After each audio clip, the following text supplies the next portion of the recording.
pledge allegiance to the flag of the United States of America and to the republic for which it stands, one nation, under God, indivisible, with liberty and justice for all.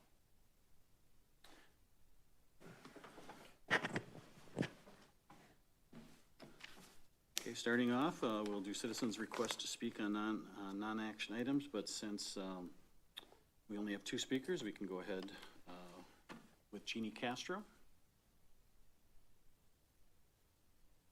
If Scott would like to go first, that's fine too.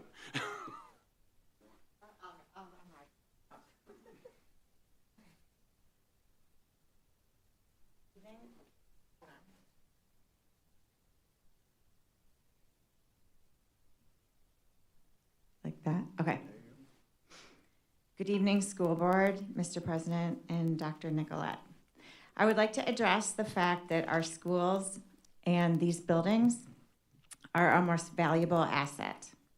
Number one is why you're entertaining the idea of already selling these schools. You know the value.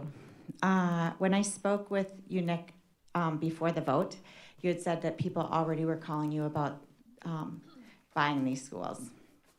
But there is a greater value that if we keep these schools, then we don't have to build a new school when our population increases. And the likelihood of that is very, very good.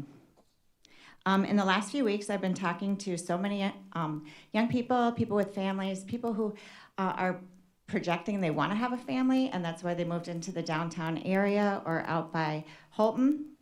And some of them don't even have children yet, or they have children that are under the age of 5, so they're not documented yet. They really want these educational situations that we already relinquished, but I think that we really need to hold on to these schools so that we have this potential to keep or reevaluate the situation later. I know that to build a new school would really pose a great expense for our taxpayers. So I want to just express the value of keeping these schools. Thank you. Thank you, Jeannie. Scott Ellingson. 2 minutes, Scott.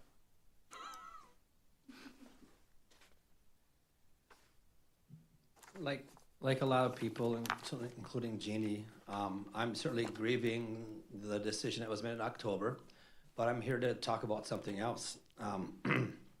So I don't know how many of you got to go. I think Molly might have been there when I was, if I remember right, but I don't know how many of you went to Suzical the musical or the Home for the Holidays concert. I know I went last night, so I went to both. We have a family tradition of going to both, and I guess the main point I'd like to make is, obviously we are so blessed with so much talent in our district and so much hard work by the students and the parents helping out, and the great direction of Ryan DeLaCroix and Jamie Polbicki and Carrie Heisler and so many others, and we're just so blessed with that. And I just come away thinking, wow, I should expect so much more from my students because they can do so much.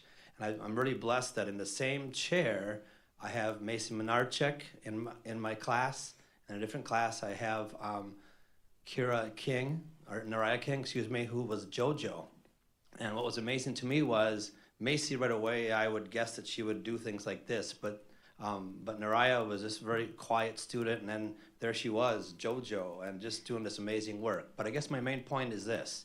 At the end of the day, hopefully all of our students, or many of our students, end up at the high school, no matter what elementary school they went to, no matter what kind of situation they had, any changes they've had, and they end up at the high school, where we have so many great opportunities, and the community can just be so proud with whether it's athletics, music, or other activities. And I just think that's the thing, the big picture we want to keep in mind is having a great district and knowing that at the end of the day, we're all gonna, well, most of us hopefully, as many as possible, end up at the high school and just make us shine and make us proud. So that's all I wanted to say tonight. Thank you. Thank you, Scott, and very good comments about the programs that we are lucky to have and witness as a community here at high school. So moving on to reports, we have a school board election for Nick is going to comment. Yep, just a reminder, school board election, April 7th. So we have put the class whatever notice in the paper, is that right, Tim? Last month, you saw a lot of them for all the different school boards and other municipalities. Up for election are Megan Rosowski, Maria Rudy, both board members. It would be for a term that begins April 27, 2026, expiring on April 22nd, 2029. So the candidate file date to file for school board to run is Tuesday, January 6th, no later than 5 p.m. on that day, and then be right here at the district office. Tim Miner would be the person taking the applications for that. So if there is a primary needed, which means there would be more than 4 people running, there would be a primary that would be held on Tuesday, February 17th. Any questions about the upcoming school board election? All right. Hearing none, you're still up, Nick. All right. So I had the honor today to head up to New Richmond Ford, or Johnson Ford up in New Richmond. Got an email from them last week asking if we'd be willing to come up. They wanted to give our school district a donation. They didn't give me any other information other than that. They said they were, celebrating 100 years of being in business in New Richmond, and they have multiple dealerships. And so I said, okay, we'll come up. And there were multiple community organizations that got checks today from the New Richmond Ford dealership, Johnson Ford, up there in New Richmond, and they awarded the district a $4,000 check to be used. And so one of the things we're going to do is we're going to kind of do, this was Bonnie's idea, to do a mini kind of competition with our buildings to say, people have some ideas that need to be funded, or activities or projects that they'd like to see funded, because there were no strings attached to the money. Principals to be able to submit ideas for their buildings, and we take a look at them and either give all the money to that idea or fund a couple different ideas with it. So really a great opportunity. Like I said, had no idea that this is what we were walking into, or the amount, and so it was really great, but wanted to make sure we put that out there. It's not often that we have a business in another community that is offering to give us money, so. All right, that's all I had on that donation. There are no comments. We'll move on to topics for discussion and possible action. I would look for a motion for approving consent items 1 through 3.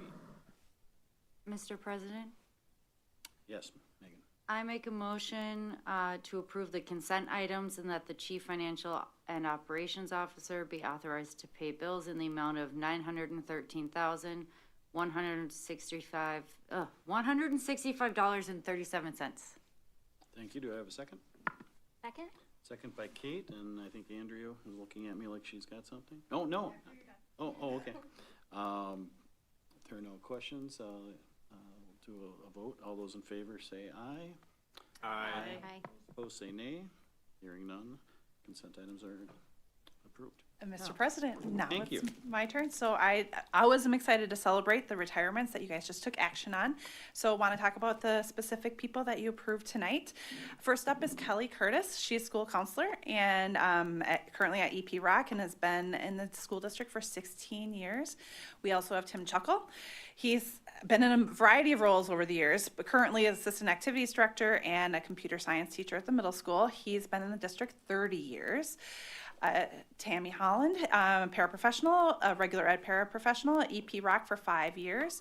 Then we have Rachel Miller. She's a 3rd grade teacher at Rivercrest currently, and again, I think been about every building at this point, and 35 years of service to the district. And Carla Willoughby, who's a speech and language pathologist at Rivercrest, and she's been in the district for 6 years. So again, I always love this time of year when we can start recognizing these people, and then looking into the recognition banquet this spring, where all of our retirees will be celebrated. Thank you. Wonderful. I hate to lose these valuable employees with all that extended. And as Tim Chuckle talked about, going right into the sub pool, I hope, or anything. Yes, this is a steady or consistent conversation I have with all of them, and I have commitments from Rachel too, I think. So we're going to be pursuant to the rules of WRS. We will certainly be using them as subs. Okay. Anybody have anything to say? Okay. Moving forward to our visitors tonight, MGT demographic report. So then Nick, you want to take over? Yes, so go ahead and we'll let them kind of get set up in front of us. So this is kind of the unveiling of the demographic report that MGT put together for us.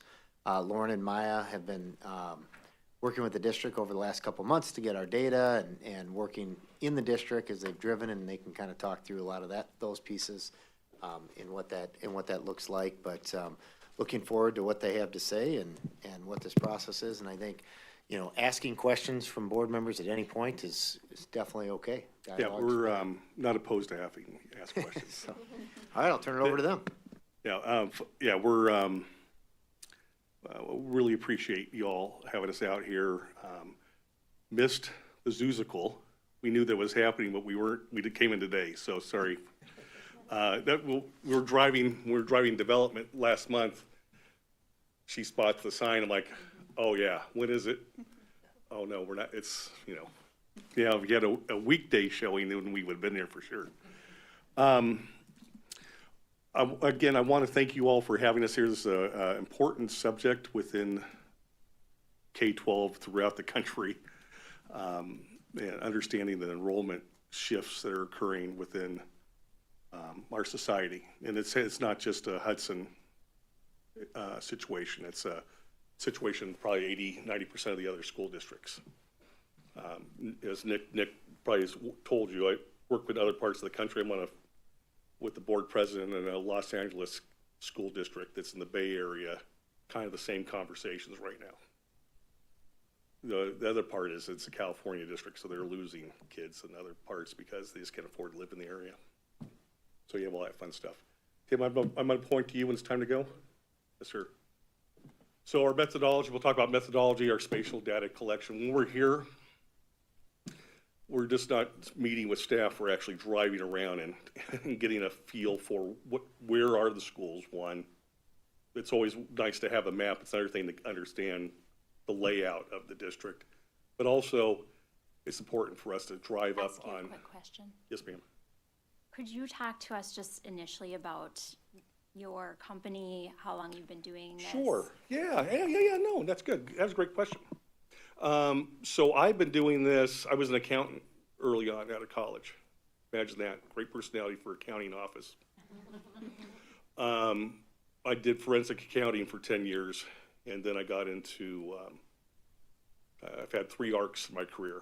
So I was an accountant. I did operational analysis for a food manufacturing company. It's one of the largest ones in North America. All stuff you didn't go to college for. Okay. One day I decided, I had a call for a friend of mine, Nick knows the story, I had a call for a friend of mine who's an anthropologist who was gone to do a presentation in Chicago, and she wanted to attend a thing called GIS Day, but didn't know what it was. I said, hey, Lauren, can you go attend this for me? You understand things quicker and understand technology better and can explain it pretty well. Can you go to this and find out what GIS Day is and what GIS is? So here I am in my mid-30s going to this thing held by a bunch of 4-H kids, discovering that you can take tabular information, convert it into maps, and be able to spatially show what's going on in the world. Blew my mind away. 20-something years ago, this happens. Go home, tell my wife, you know what, I think I want to go and go back to school, get a certificate in this GIS, and really figure out, because I was doing it already with the accounting part. I was doing it already with the analytics with the supply chain. It's just I didn't have the mapping component. And I was working closely with athletic organizations in Southern California and using the GIS for exactly what we're doing now. Understanding where their participants lived and where they were not participating from, IDing the underserved areas. I found this company called Davis Demographics. While doing this work in Davis Demographics, I was hired as an analyst for early on and the project manager, and then suddenly became their person that talked about GIS to people at school district level and county-wide, explained how GIS works and kind of get it across to, it's not just tabular information anymore. We need to be able to look at where things are. That was almost 20 years ago now. And I've been doing that with now MGT. MGT, when I was a partner with Davis, we merged with MGT.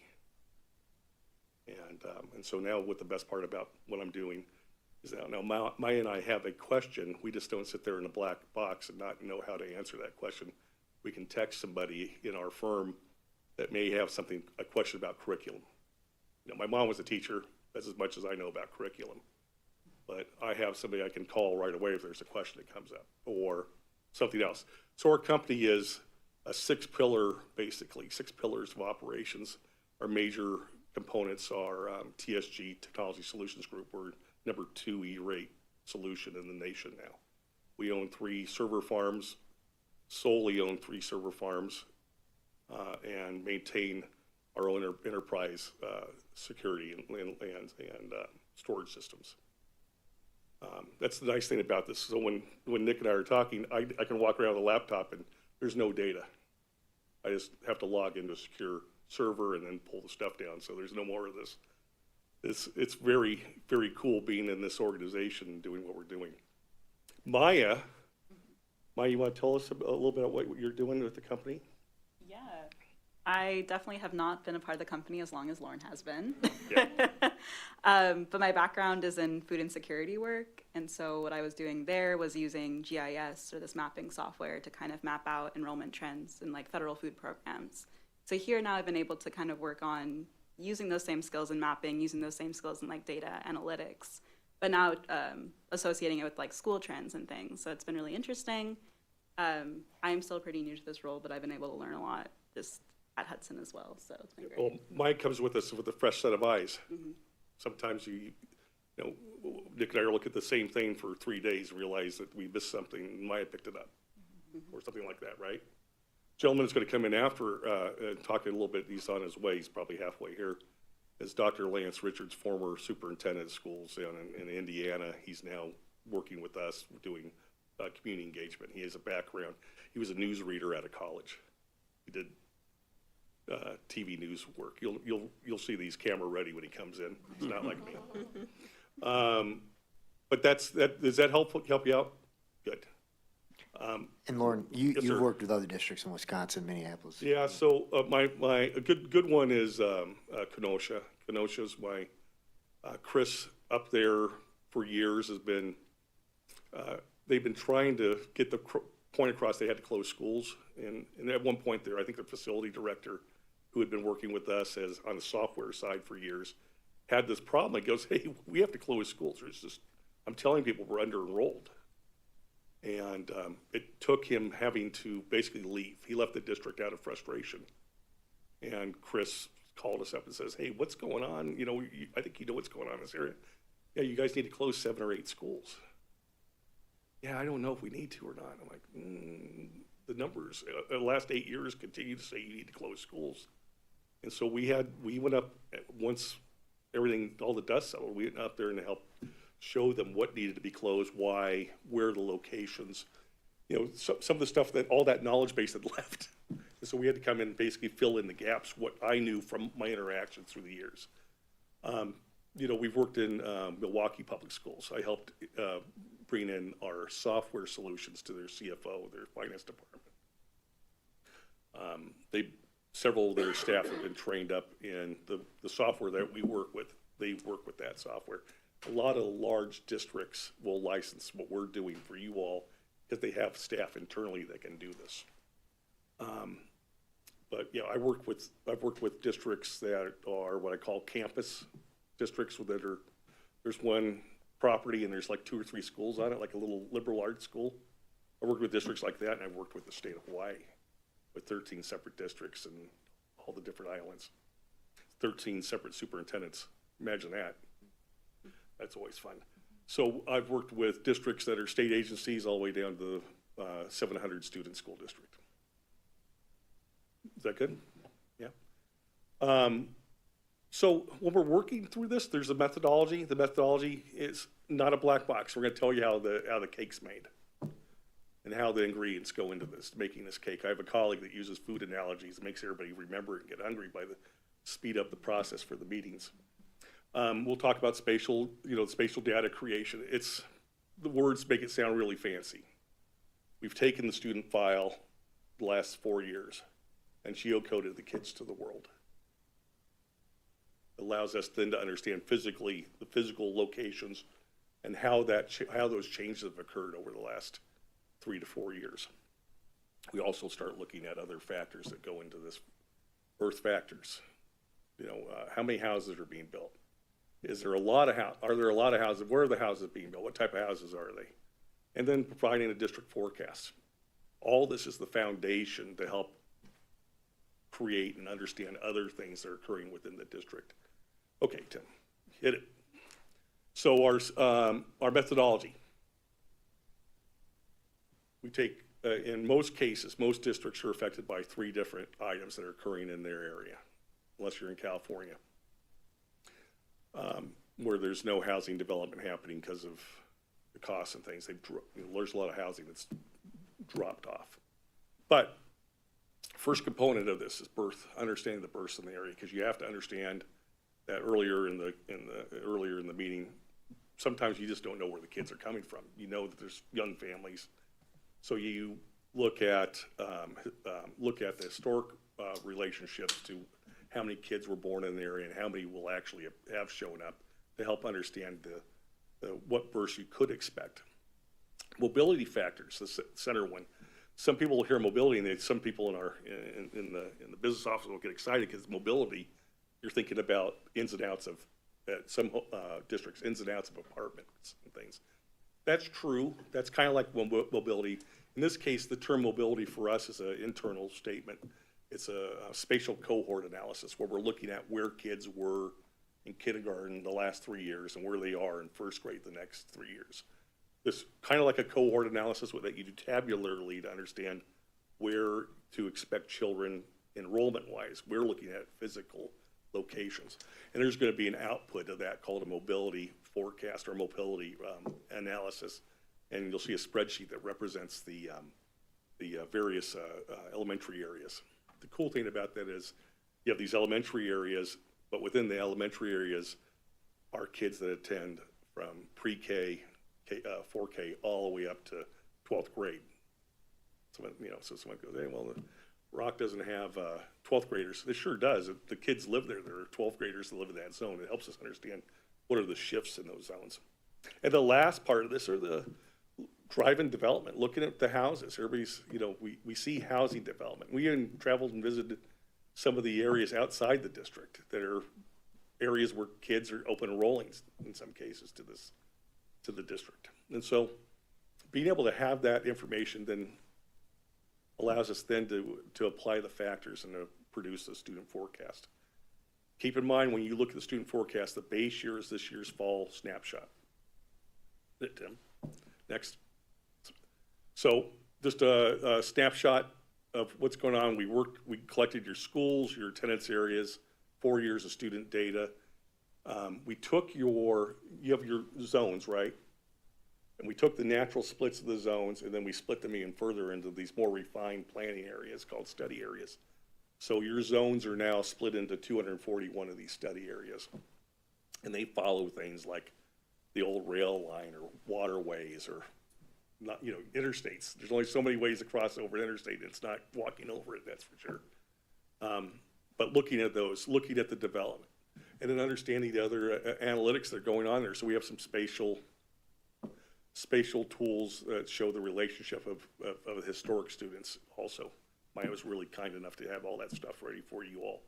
And there's some really cool maps too. So you want to geek out and we get to the spot, you want to stop and talk about them? Cool. Thank you, Tim. So, pardon me. The basis of this has to start with student files, student data.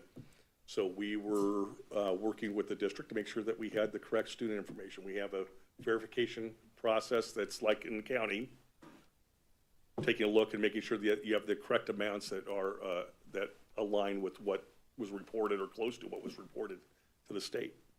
And then looking at them and then just doing some really basic analysis. In this case, we say it's basic, but for some folks, they might find, oh, wow, that's really cool. It is cool, by the way. Those are your study areas on the map. And those study areas, anything that's in color indicates the areas of the greatest change over the last several years. You notice that, what was that dark color out there, Maya? Maya does it because Yeah. I'm colorblind, so I might yell at, what color is that? The darker color that's like red? The pinkish color. Oh, pinkish color, yeah, thank you. Sorry. The darker color, dark pink color are the areas that have had the greatest rate of loss the last several years. These are actual changes within the population. So start looking at those areas, you start thinking about those neighborhoods, right? And then you got a few areas that have some growth, natural, they've been growing in some cases. And those are gonna be those little blue areas. But really what's interesting, we take away from this, if anything, it's not the decline or the growth areas, but more of the areas with very little change or static. Is that interesting? Especially when you start looking at the smaller polygons near town. Because the smaller the polygon, let me digress a little bit. Smaller the polygons are split in the way that not only do they follow street lines and things, but they also are adhering to some other rules. We try to make sure the splits have at least 50 to 75 students in each one of those polygons. So when you get into smaller polygons, it means there's 50 to 75, it means it's a denser area. And so it's interesting that you're down in town and you start seeing that there's very little shifts in that area. There's decline, in fact. Okay, Tim. This is my favorite. Does everybody like a nice density map? Is it just me? I like all kinds of maps. Oh my goodness, okay. All right, so if you thought about the district, what were your first ideas about where all the kids are? That's why I always ask people, close your eyes, where do you think all the kids are in this district? When you drive around, you kind of already know they're south of the interstate. Well, you geocode the kids and you can generalize them with a density map to show, of course, yeah, you have a lot of them that are below the interstate. Very cool, right? What's one of the challenges for the district is that you have a very some highly dense neighborhoods right in that little peninsula there in the center of the district, where it straddles the attendance zones. And that's on purpose because there's a neighborhood there that has some of the, some really large numbers. You couldn't split it. I'm sorry, I couldn't keep to the rule of 75 kids. I think there are like 100 kids in one spot. But I think you already know those areas. Thank you, Tim. The attendance matrix. That's the next step. We've done some mapping, mapped the kids, and we have the zones. And now we understand, or now we start to show the spatial and visual relationships. So we already know where kids are enrolled because we get an ADA report, right? Average daily attendance report for a zone where they're enrolled. Well, that's that column. So as of that snapshot date, that's how many kids that were enrolled, like Holton there. It has 218 kids that were enrolled at the snapshot.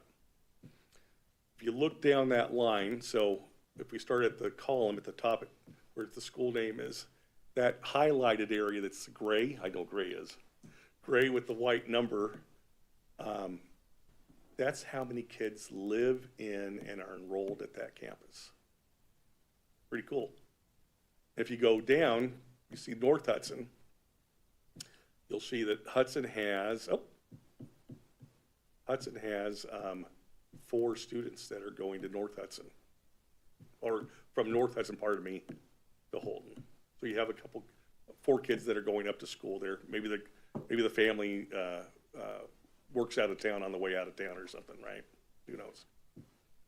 But what we use this for, it helps us understand, do we see any funny little outliers in the numbers? Do we see like a classroom of kids that are attending a campus that doesn't make any sense?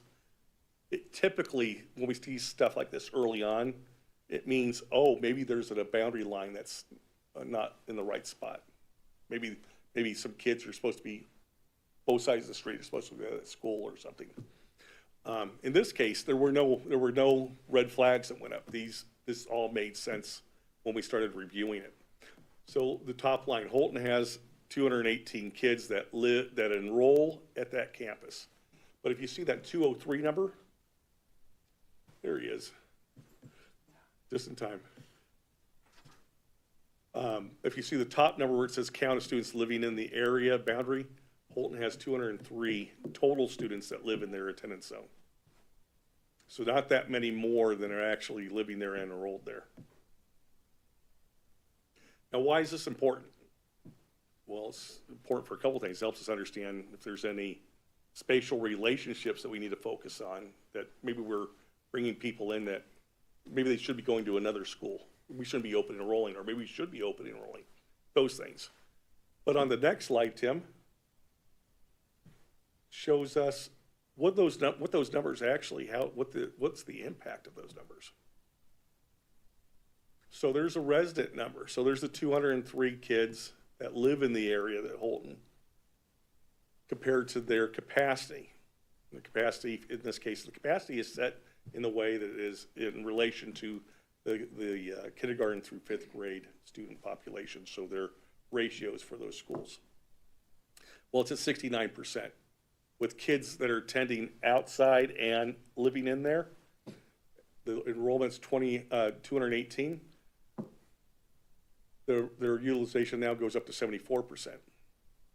And what's nice about this, allows us to start adding some other context to what's going on in the district, like Rock Elementary has 12 kids going out and 26 coming into their area, or 19 kids coming in from into Willow River Elementary School. These aren't really big numbers that would cause me to be startled. It's just that it looks business as usual. You know, there's some cases where we'll look at 286 kids. There's a district in Illinois, same layout, different side of the river, and they had like a total of 140 kids attending outside the area. Finally, I said, why is this? Oh, we forgot to tell you we have an open enrollment program with the neighboring campus next door. That's all I need to know. Perfect. It's a known anomaly, what I would say. But it helps us understand a couple things. Basic math, there's 1,000 empty seats right now in the schools, elementary school system, based off of the school capacity for 0 through 5. That's a pretty big number of empty seats for elementary. Go ahead. So the next part of this, we know where the kids are, we geocoded them, we know the attendance areas are great. We start looking at the other factors, birth factors. The district had for a time had a few more students born in the area up until recently. You know, now the new average is around 300 kids born in the area. What's kind of interesting is that, you know, we kind of buck in the system and the trend of the national trend, where nationally it's about 3.5% drop each year in most parts of the country. Some areas have an increase because of inward migration to offset it, but most cases, districts in most areas of the country are seeing just a decline in birth counts. And that's nothing, by the way, that's nothing we're gonna solve tonight. Mr. President? Yes, Megan. So one question I have, when you talk about births in the area, are you measuring births to women who live in those?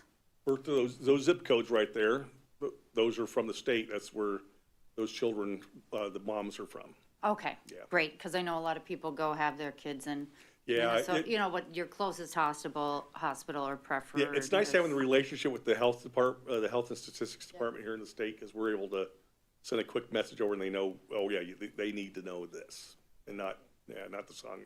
Yeah, we had, the nice thing about Wisconsin is Wisconsin keeps the numbers really well. In fact, the only problem is I couldn't get a, you know, because it's not 2025 yet, so we're not done yet. So I wish we had a 2025 number, but it is what it is. There's some states where they still have haven't officially announced their 24 numbers. So you all are pretty lucky.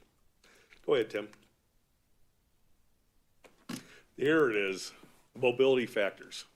Boy, this chart, this looks like a really busy slide. Mobility factors help us understand what the shifts are within a neighborhood.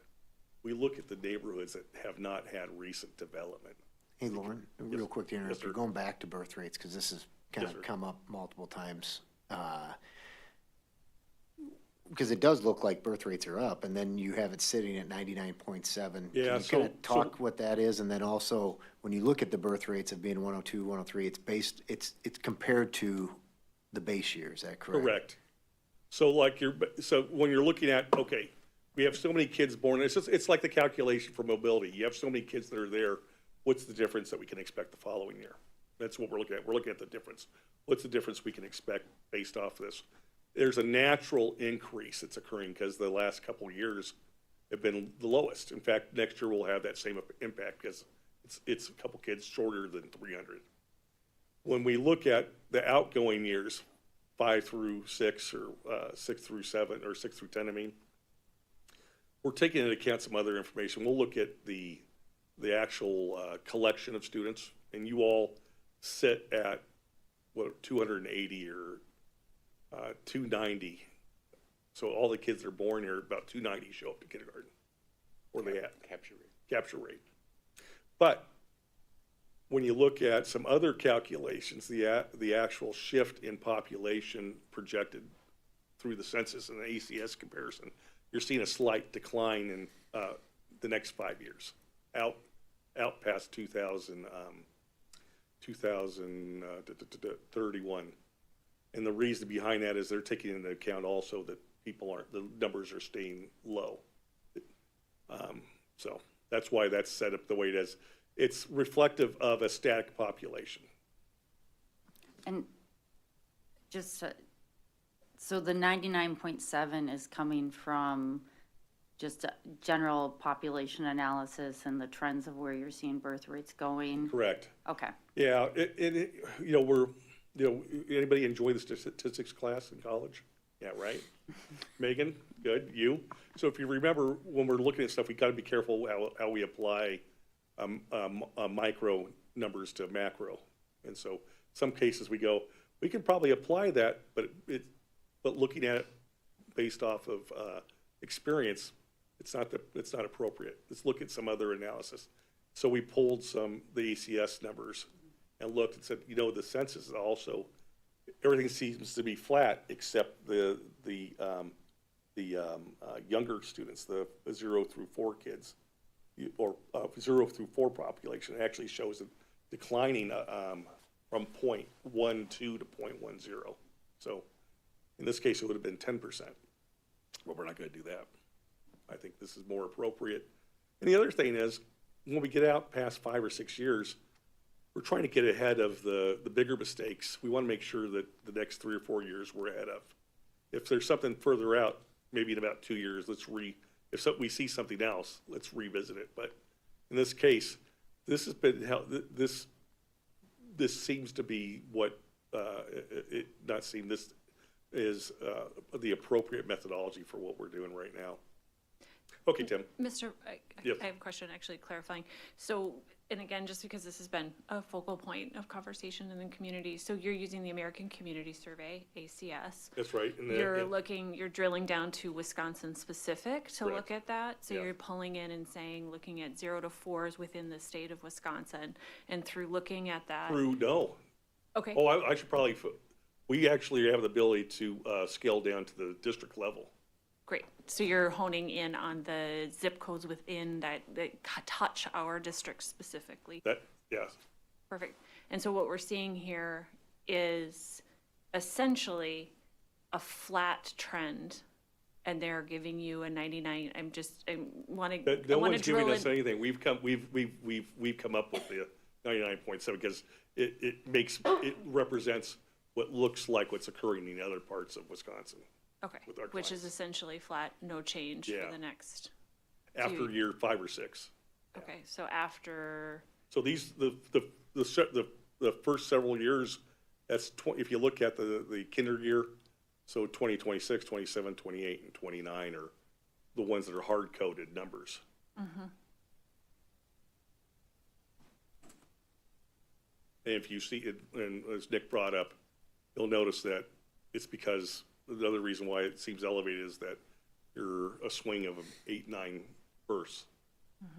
So you just gotta be, how do you apply it, right? Okay, mobility, thank you. So people ask, how do you track the ins and outs of the district? Well, we look at the existing established neighborhoods, not the ones that are having recent builds, because we're collecting that information based off of development. Where we have another part of that we're adding to this. So a good example, let's talk about this. So if you see an area that's below 1, that's an area that loses there's a loss that from the year before to this year. So like, for instance, Houghton's case, the first 6 grades, they show a loss each year.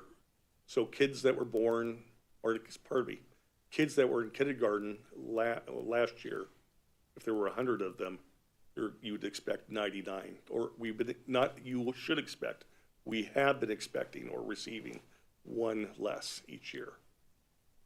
The same thing holds true for first grade to second grade. Third grade, you start seeing it, you see a greater difference. And then once you get to 5th to 6th grade change, the kids that were there in 5th grade you're missing 7. If there were 100 kids, you're missing 7 by the time they get to 6th grade.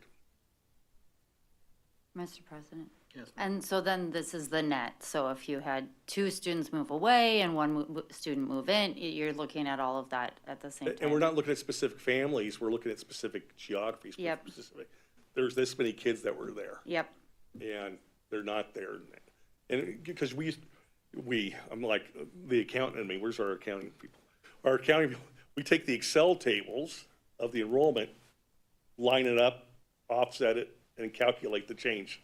I already know that every single CFO and CBO in the nation already has this Excel sheet, they just plug it in each year once they get their approved ADA number. This is similar to that, except we're looking at spatially. Because it allows us to understand what are the areas that are aging out, what areas are in the existing neighborhoods don't have, or are seeing less of the young families. And then 5th to 6th being lower, that just means there's fewer 6th graders. Less than there 6th were graders 5th from the year before, grader. yeah. And you're still looking at, within the Holton attendance area, looking at the middle school and looking at the high school. Yeah, we're looking at student populations. Thank you. Yeah, so we're looking at that zone as a zone itself, as geography. And you'll see, if anybody hasn't said anything yet, you'll see people start saying, oh, look at 9th grade, the 8th to 9th grade change. Of course. That's very common in an area that has a strong parochial program. You have kids that start to show up. There are some areas of the country where we work with where, there's multiple high schools, and you'll see the kids leaving the private school programs and coming into the middle school, so they feed into the feeder pattern to the specific high school. You'll see that jump up around 6th or 7th grade. In this case, this is typical of a district that has a strong parochial system in the area, or other school options. And then you'll see other parts of the district that have some growth, that are inward growth. So this means there's movement into the area, there's a positive number, and let's say North Hudson, there's that positive number from 1st to 2nd grade. But in general, the ratios show no growth, or little to no growth in the K to 8 range. And that growth at high school has a direct correlation with the private school systems. Tim? Don't have very many dropouts. Yeah, well, that's the other part, is that I always said that Dr. Richards goes, they don't have any dropouts. I call them super seniors, but I don't think they're super seniors. It's just that you don't have any dropouts. If this were, let's say we're in California, we'll use California to say. Stay broad. Yeah. California. California. Okay, I'll tell you, someone can come in my office and show me one of these with no other naming conventions. I make the names tag. I can tell you what country or what part of the country it is. That's how, it's like, showing the, precipitation maps. I can tell you what part of the country precipitation is occurring or what, it's just, you've seen these enough that you kind of already, or Lance. It's very, sorry to interrupt, but that's a very strong number in your high schools. That's all I'm saying. Yeah, you don't see that, so, you see that in California, but it's artificial. Because I told Dick they have super seniors. So you get this longer, instead of a 12-month year, they're an 18-month senior year. But, thank you for that. And we're focusing on your single-family detached, because that's one of the primary housing developments going on in the area. People ask, well, how do you figure that out? I said, well, we geocode the kids to the world so we know where they are, and we know the housing type, so let's turn on the housing type and then overlay how many kids land on that type of house. There's no trickery to it. It's either they're there or they're not. And the best part about it is that the assessor was able to give us the details of the exact where the properties are, or I'm going to do this air quote, where they were listed in the data of the town or township they were in. So it was nice because you're able to go look at these larger samples. Again, it goes back to statistics class. We're looking at areas with the larger samples. And a little bit more, helps you all more specifically see those generation rates in the neighborhoods that you know. The city of Hudson, of course, it's going to have a lower rate because it's not really, it's aging out. It's kind of more of a renewal. I want to say the Silver Fox hipster area, probably for Lance, not for me. St. Joseph, a little bit higher. And then town of Hudson, as you get further out, that's where you see the higher generation rates. Now, district-wide, you're at 33%, or for K-5, you're at basically 14 students for every 100 homes built. Pretty cool. It's not difficult math. And are there kids here? No algebra was involved in this. It was real math. Okay, Tim. Hey, so we drove this entire district. It was fun. I wouldn't want to do it this week, but we were here one month ago. Looking forward to the Zoozical, but missing it. But drove the entire district and drove outside the district and looked at some of those areas like the old Troy. People go, well, why are you tracking that? Well, there's kids that live in those areas or live around those areas that are open and rolling, which is fantastic when you have space. And be able to understand that and then be able to apply the generation rate specifically for those areas comes in really handy. Now, someone's going to go, there's 665. That means, whatever the number was. It's, 665, that's what, 90, almost 100 kids. I'm just trying to do my Rain Man math right now, about 90-something kids. Okay. That's not all at once. Right? That's over 7-10 years in some cases. There's some developments that the houses are selling, they're moving. They're not moving on the scale that you all see in other parts of the country. That's just, when you're selling brand new homes on 3-acre parcels, there's a lot of startup stuff that needs to happen. And so it takes a little longer to get those things moving down the road. When we're working in other parts of the country where they're 3 acres is 25 homes in other parts of the country. We were joking about driveways. Some people aren't familiar with driveway costs. I'm like, I'm a nerd. I stopped and I'm like, holy cow, that's a $100,000 driveway right there. She's like going, oh my gosh, here we go again.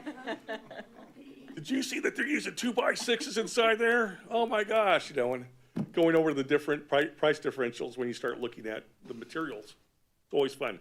I love bringing the younger staff out to these things because they think I just go, There he is out in the field pointing at stuff, shouting at the clouds. But we're visiting these places. And we're able to then provide this in the online analytics, allowed staff to kind of make sure, oh yeah, that's where we are, and then summarize the information in advance of providing the forecast. Tim? District forecast. Perfect. This is my staff hates me. It's all colors. But I do know one thing. They color coded in a way that shows the peak year, the peak counts, and differentiates what the lower counts are. It's wonderful. I like the colors and stuff. It basically is just showing you've had some very large classes in the early part of earlier last 3 or 4 years. If we didn't look at anything else, you have a natural shift occurring where you have less kids replacing the larger classes graduating through. That's just the way. By the way, it's not just in Hudson, it's everywhere in the U.S. It depends on where you are. Like in some parts of the U.S., it's now that happened. 2 years ago, it was some parts of Texas. It just depended on the recovery out of the last recession, what state recovered quicker, and where that bubble went through. Does that sound right? It happened earlier in Indiana when I was superintendent. Yeah. I mean, that's the easiest demographic information that you can calculate. It's what goes out and what comes in over annualized across the trend. Yeah. I hate to put it that simplistically, but that's kind of the way it's kind of the easy understanding of the natural shifts that are occurring within the area. Your district, if you look at these numbers on the screen, I want to make sure you understand what says resident students. These are students that live in your district that are enrolled at your schools. So well, I don't understand. Is it all the kids? I go, no, these are the kids that want to go to your schools that are living in your district. Well, what about the other kids? I go, the open enrolled kids, they could go to their other school district quicker than we can do anything about it. We have 200 plus of open enrolled kids. You can track them through enrollment forecasting, but other than that, they're not really, if you do any zone change, it doesn't change where they're enrolled. They're still going to be an open enrolled sample. But your district is projected to continue to lose students. And that has to do with a couple things. You have an adjustment to the lower grades, lower population in the lower grades, and as they begin to settle, you start to see the district plateau. We're talking about a client that's in Pennsylvania that once had 25,000 students. It was down to 4,000.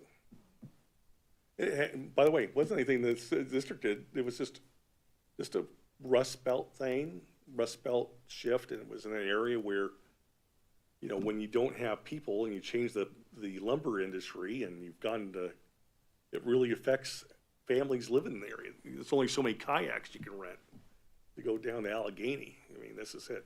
But at some point, it doesn't go to zero. This is we're talking about population, like another organism in our world. It's not linear or anything like math. We're not math. We don't math to zero. Okay. And Lauren, just to Yes, kind sir. of clarify on the numbers, so you have, when we talk about being down 147 kids in the district, we're talking about the kids that we count for revenue purposes. Correct. When we talk about the kid counts that we do related to enrollment at the elementaries, that we give that report every month, Andrea gives that report, those are, for lack of a better term, butts and seats. Those are inclusive of all kids, including open enrolled in and all of those kids. Mm-hmm. And then you have these numbers, which you're basing your calculations on, which are resident students that also attend. Correct. So they wouldn't include the open enrollment out students and things along those lines, which That's right. our count students do include those. So some people might say, well, why are the numbers different than what we've seen in different places? Just to clarify, that's the big difference. There are 3 different sets, and they're used for very different reasons, and they all have their own purpose. Yeah, no, our methodology is specifically set up for facility planning, long-term planning. I refer to it as the forecast to help avoid the multi-million-dollar mistakes. Try to get ahead of things. I have clients we've worked with for years. I remember a client in Texas is like, oh my gosh, we got to rezone. Yeah, okay, cool. We'll rezone. And he goes, when do we have to do this again? I look at this forecast, and I look at this, you won't have to do this for another 8 years. He's laughing. And we go, he's retired.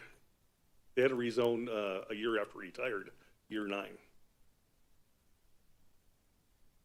I mean, it's, you know, we it gave everybody plenty of room. Talk about lawn runway. I think he forgot about it. This retired, and next, you know, by the way, it's time to split that or expand that elementary area that we talked about 7 years ago. You know, being able to look at it in this way makes it a lot easier to plan further out. Tim, thank you. I just have a question. Yes, ma'am. So one thing that's come up a lot is people saying there's new development, and Yep. I know you addressed some of that, but on this chart it says with no new development the next decade. Tell me what you mean by that. Yeah. So anybody, let's go skip ahead to the next one. That's a bar graph. No one cares about that. Let's go. There we go. Thank you, Tim.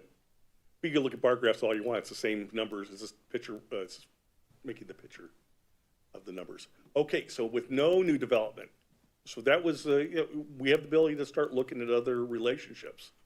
What if the market crashes? There's no development. That's what that looks like. Your district doesn't drop to 4,200. It drops closer to 4,000. So not a lot of impact from housing, but enough that, you know, hey, the housing development's in there. Guess what happens when it's not? It really starts to taper down, doesn't it?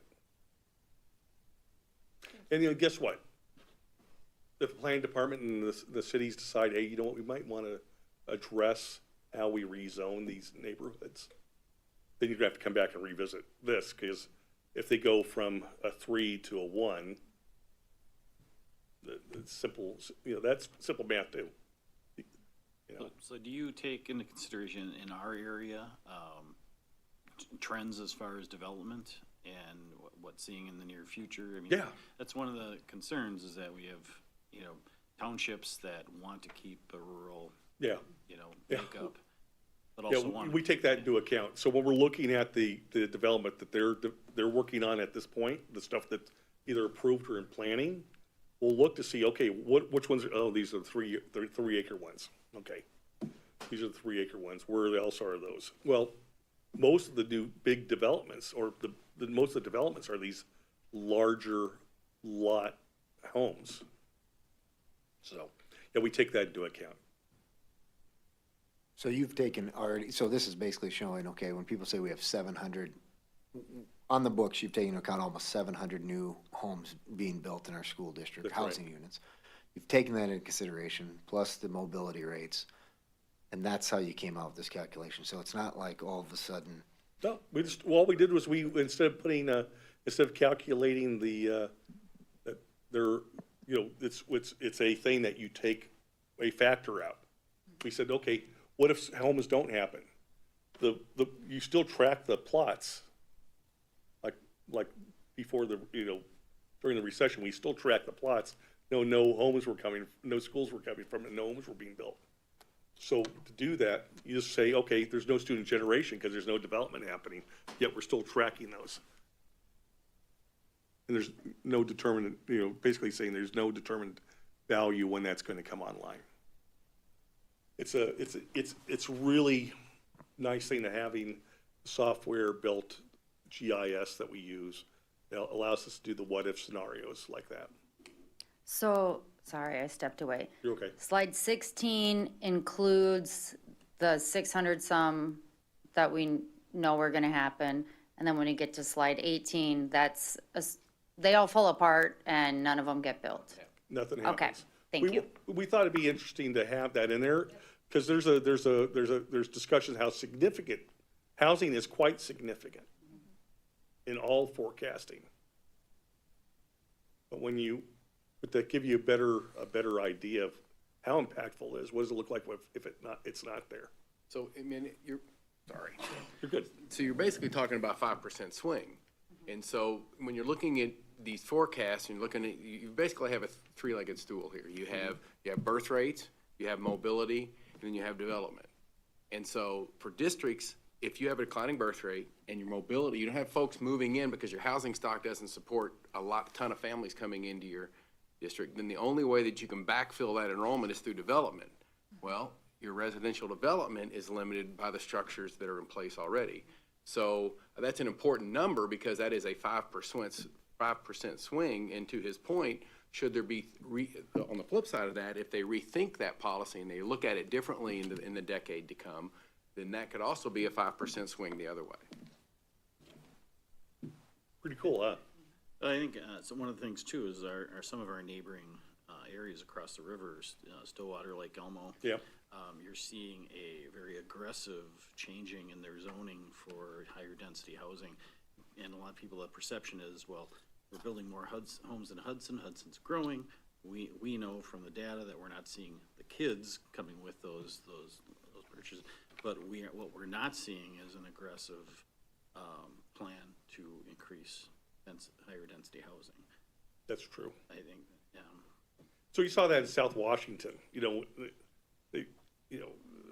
Woodbury had almost built out in some areas. The last vestige before coming across the rivers is Stillwater or South Washington, basically were areas that you can build still, right? With value that's close to the city. People still need to commute in every couple times in a week if they're commuting in. By the way, there was no traffic coming this way. It was just us. Tim, I was worried about the traffic coming this way. I'm thinking there's going to be, they're probably waiting for Monday Night Football or something. It is Monday. I'm sorry. Yeah. My whole day's been lost. Right. So we put these Mr. numbers. President? Yeah. Oh, sorry, Yes, sir. I had one more question. Maybe you talked about this when you were talking about mobility, but one factor that gets raised often is that is housing turnover of current homes, and how do you think about that in your? That's calculated through the mobility. So Okay. like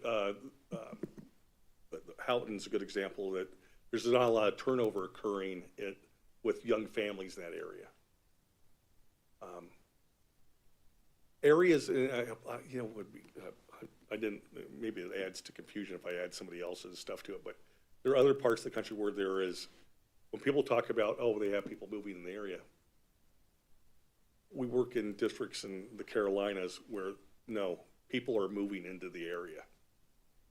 Though their birth rates are artificially high because of the inward migration of people. Their mobility numbers are in 5-6 points greater in all those levels because young families can afford to live in this area or those types of things. That's where we see that inward movement and change and turnover in existing neighborhoods. So when we were doing that study, when we're looking at each one of the study areas, we make sure to identify that study area has development the last several years. We need to make sure that's tracked with the development, because if we don't, then sometimes you'll double count too in those areas. So we've identified a lot of the areas that are recent builds. Anyways, there's a chart up there that shows the difference between if development occurs and if development doesn't occur. And there's the spread as it gets out there after year 10. And so I had 4.25. It was Lance math. Lance math. Okay, so he's like me. We kind of round up math. My dad getting money back from me, math. With the disappearing $20 math. Next slide. So in a nutshell, we in this spreadsheet we identify the rate of change in over a 3-year period. The only part of the district that doesn't have that has any growth is the Rivercrest Elementary area. Everybody else, and we also put the middle school and high school because they're the total population. They represent the entire geography of the district. But if you look at some of the other elementary zones, they're all projected to see a loss over the next 3 years. Next slide, please. Another chart to really bring it home. This is, the dark color is year 5. The lighter color is the year 10 number, percentage. And yes, the high school seems to see an increase in decline in middle school. Why do you think that is? Because they've had these larger classes graduating through, and they're eventually in year 5, 6, and 7, they're seeing these smaller grades come up. Yeah. I like, so we don't do it that often, but sometimes I'll put the chart in with side by side of it looks like a wave from elementary to middle to high. Overall, there's the overall numbers breakdown over 5 and 10 years. Everybody's focused on the elementary areas, but the high schools and middle schools will see a shift because just a natural effect of population shifting and matriculating into the upper grades. Next slide, please. This is a great map. This is an example of all your study areas, and then they're color-coded in a way that shows your impact areas. So the red areas are the areas of greatest decline, and the lower one, the bright green on the bottom, is that bright green? The bright green is like. Yeah, thanks. I got it. Bright green is the area of growth in the area. You'll notice in some cases they follow where the housing developments are occurring. Understanding this in spatially is very, very helpful for everybody you're already familiar with the district. Now you can kind of get a better idea of what specific, where the shifts are actually occurring. And it's, frankly, it's not in one specific area, it's throughout the district. Now keep in mind when you see a big old red polygon like that out in the eastern part of the district, that's a geography with only so many kids in it. So that's a direct reflection of your density of population to get that study size. Yeah. Next slide, please.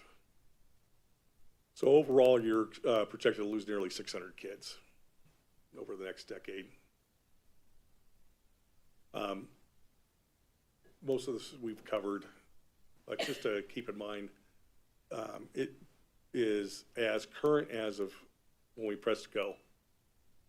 Someone comes in and changes master plan of a community, you might as well throw out the numbers, right? Someone comes in and says we're going to put in data centers in some areas, but it's not going to happen, but you put in some data centers somewhere, it changes the whole dynamics of that neighborhood, right? So this is as good as it is as we press go last week, right? It hit enter, run the numbers, because we made sure everything was in order. We made sure we had the correct where the housing development is, make sure the kids were geocoded correctly, make sure that we had the correct birth information, and then prepared the summary of information. The key component of this is that your utilization rate in elementary is significant.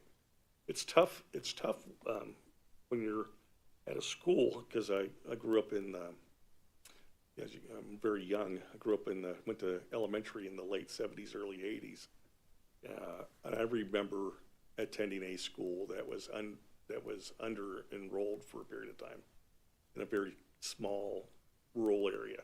Superintendent's office was right in the same building. So it was always fun getting yelled at, Nick. Someone like Nick yelling at us all the time. But I remember that there was also the situation, I didn't know this at the time, but I knew because my mom was a teacher, that we weren't getting some of the stuff the other schools were because there just wasn't enough funding for that campus. Under-enrolled, there's only so many, like you had, even back in the day, you had a traveling vice principal. But I thought was normal. I didn't know that was not normal back then. That's what happened. So those are things to talk about. On another fun note, that's part of our work. Not in this scope, but we look at capacity utilization. And gentleman to my left, Dr. Richards, helps with us when it comes to analyzing the data even further when we get into that. That's when we call, and people go, what about curriculum?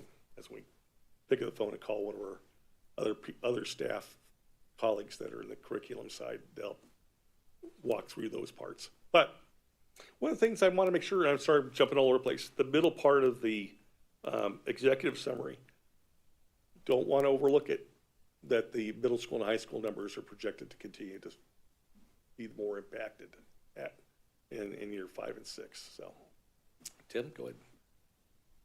Now we're in with Dr. Richards. Nobody's happier to be here than I am. Oh my gosh. Well, and before we move on to the engagement piece, can we open up for any additional questions board would have related to the demographics, or I don't know if they have questions? I don't know that it's a question, it's just kind of, as I walk, thank you for the presentation and the analysis, it's super helpful to see. I mean, the three-legged stool analogy was super helpful for me, and so it's kind of thinking birth rates, we had a decline and now we're basically going to be flat, is what you're telling me. That's where that, looking out at data from the American Community Survey, drilling down to our zip codes.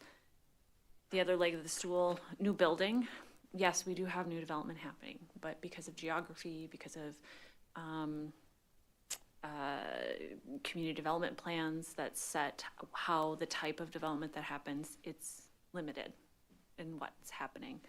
Layer on the mobility. We are low or flat with mobility. And so we might have housing turnover, new people moving in, but that isn't really increasing and bringing in droves of students. And that might be factored into housing costs. And again, just historically, birth rates declining, so people just naturally having fewer kids, even though they may move into the district.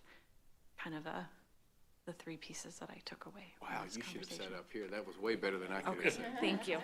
I did have one quick question for you guys, and that is on when you go to slide, and I just want to make sure, because development's a big conversation here, and that's something people have really asked us about and said there's development happening, and we want to make sure we're accounting for that. And I know you guys on slide 14, you drove around and I see all these yellow dots. In the Holton area, up by 64 area, I think there was some plot of land up there where there were some things that were potentially up for sale. Like, tell me about that piece of it. So what we're going to include in this report, we're going to include any development that's greater than 25 units. Great. That's in any activity. If it's not in any activity or it's not officially announced, we won't be able to. No, there are some that will go, oh, wait a minute, that's next to this. Infrastructure's here. It's clear that it happens. Phase 2. When you get out into some rural areas, there's some areas that, like in Western PA, where I'll drive by and go, that's going to be 600 homes in 5 years. And the guy's like, what are you talking about? There's an 8-inch aqueduct valve right there. It's flat and there's water. 5 years later, they're building homes. I think that's one of the questions that might come up, because there are small pocket developments with this 2-acre lots up in Holton, but there might be 11 or 13 lots in that one, so you're kind of not seeing that or not adding that in. It's way too small. You all don't have the scale of development to offset what the decline that's occurring. Okay. And with that too, there's no chance of city water or sewer up there, where down below 94, there's farmland. And infrastructure. And infrastructure. So that's what that's taking into consideration. So. Yeah, that's how, as a developer, that's how developers think too. I mean, they're looking for what's the path of least resistance. So one of the things we keep hearing is, 25, 30 years ago, when most of us had, or some of us had, young kids going through this is, booming, and that's that surge we've seen go through. And what? and the perception in the community by many who have lived through that think, well, this is just because of COVID and the recession, right? And it's going to bounce back to where it was, right? And there's all these other factors that are saying this is potentially a new normal. Right? Correct. So you all are familiar with the term fertility replacement rates. Show of hands, who, or if you know the correct answer, what's the natural replacement rate? 2.1. 2.1. You know where we are in the U.S.? What's that? 1.6. So we're 50 points off of where we're supposed to be. You know where we are, and people go, oh, well, let's have, I like this part, this is my fun part. This is where I talk to the state agencies about this. They'll say, well, immigration will help fix it. The whole Western Hemisphere is in a negative. Not North America, the entire Western Hemisphere is below replacement, natural replacement. Anybody show of hands where the only positive value is in the world? We're all, if we are, for us, Freeman economists, we should all have been aware of it about 20 years ago. It's China. All fun stuff. Poor Nick has to put up with this. I read a lot of white papers too, which is fun. I don't read regular stuff. I read science stuff, and it's always fun. But in the world, we're in decline. And someone asked the other day, you know, I'm on a plane. They find out they start talking to me and say, you know, well, is it true we're supposed to get 12 million people in the world? And I said, no, it's been adjusted. It's 9.2, probably at peak. And they're probably be lower depending on if the numbers come out of China. Then there's reoccurring numbers that are coming out of China that they're a lot lower. So in the world, we're in a trend where we're now becoming like Greece or Italy. We won't have enough kids. Is that fun? Dang. Hey, don't bring me in. I'd rather go to Zoozical. But this is, my poor wife has to put up with this all the time, guys. I'm sorry. I'll sit there and I talk about this stuff and it's, you know. But in general, we just understand, you're right, it's gonna be a new normal. I hate that term. But there's coming out of COVID, all COVID basically started showing it a lot quicker. Because if you look at trend lines pre-COVID, and then coming back, the bounce back in 2020, 2021, you can start seeing that trend line come back into where it was, or it dropped off. In some districts, you'll see like a 3 or 4% shift to where it was projected earlier, and now where it is. You got out of there before the COVID hit.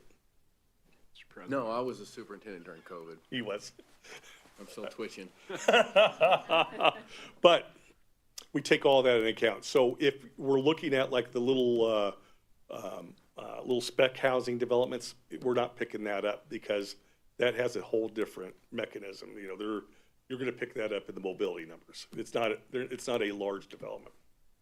Brian, just another question on the impact of new housing. So I think the number of kids is something like 0.3, 0.4 per housing unit, something roughly. For little kids, yeah, 0.134. So that, to me, just at face value, feels shocking.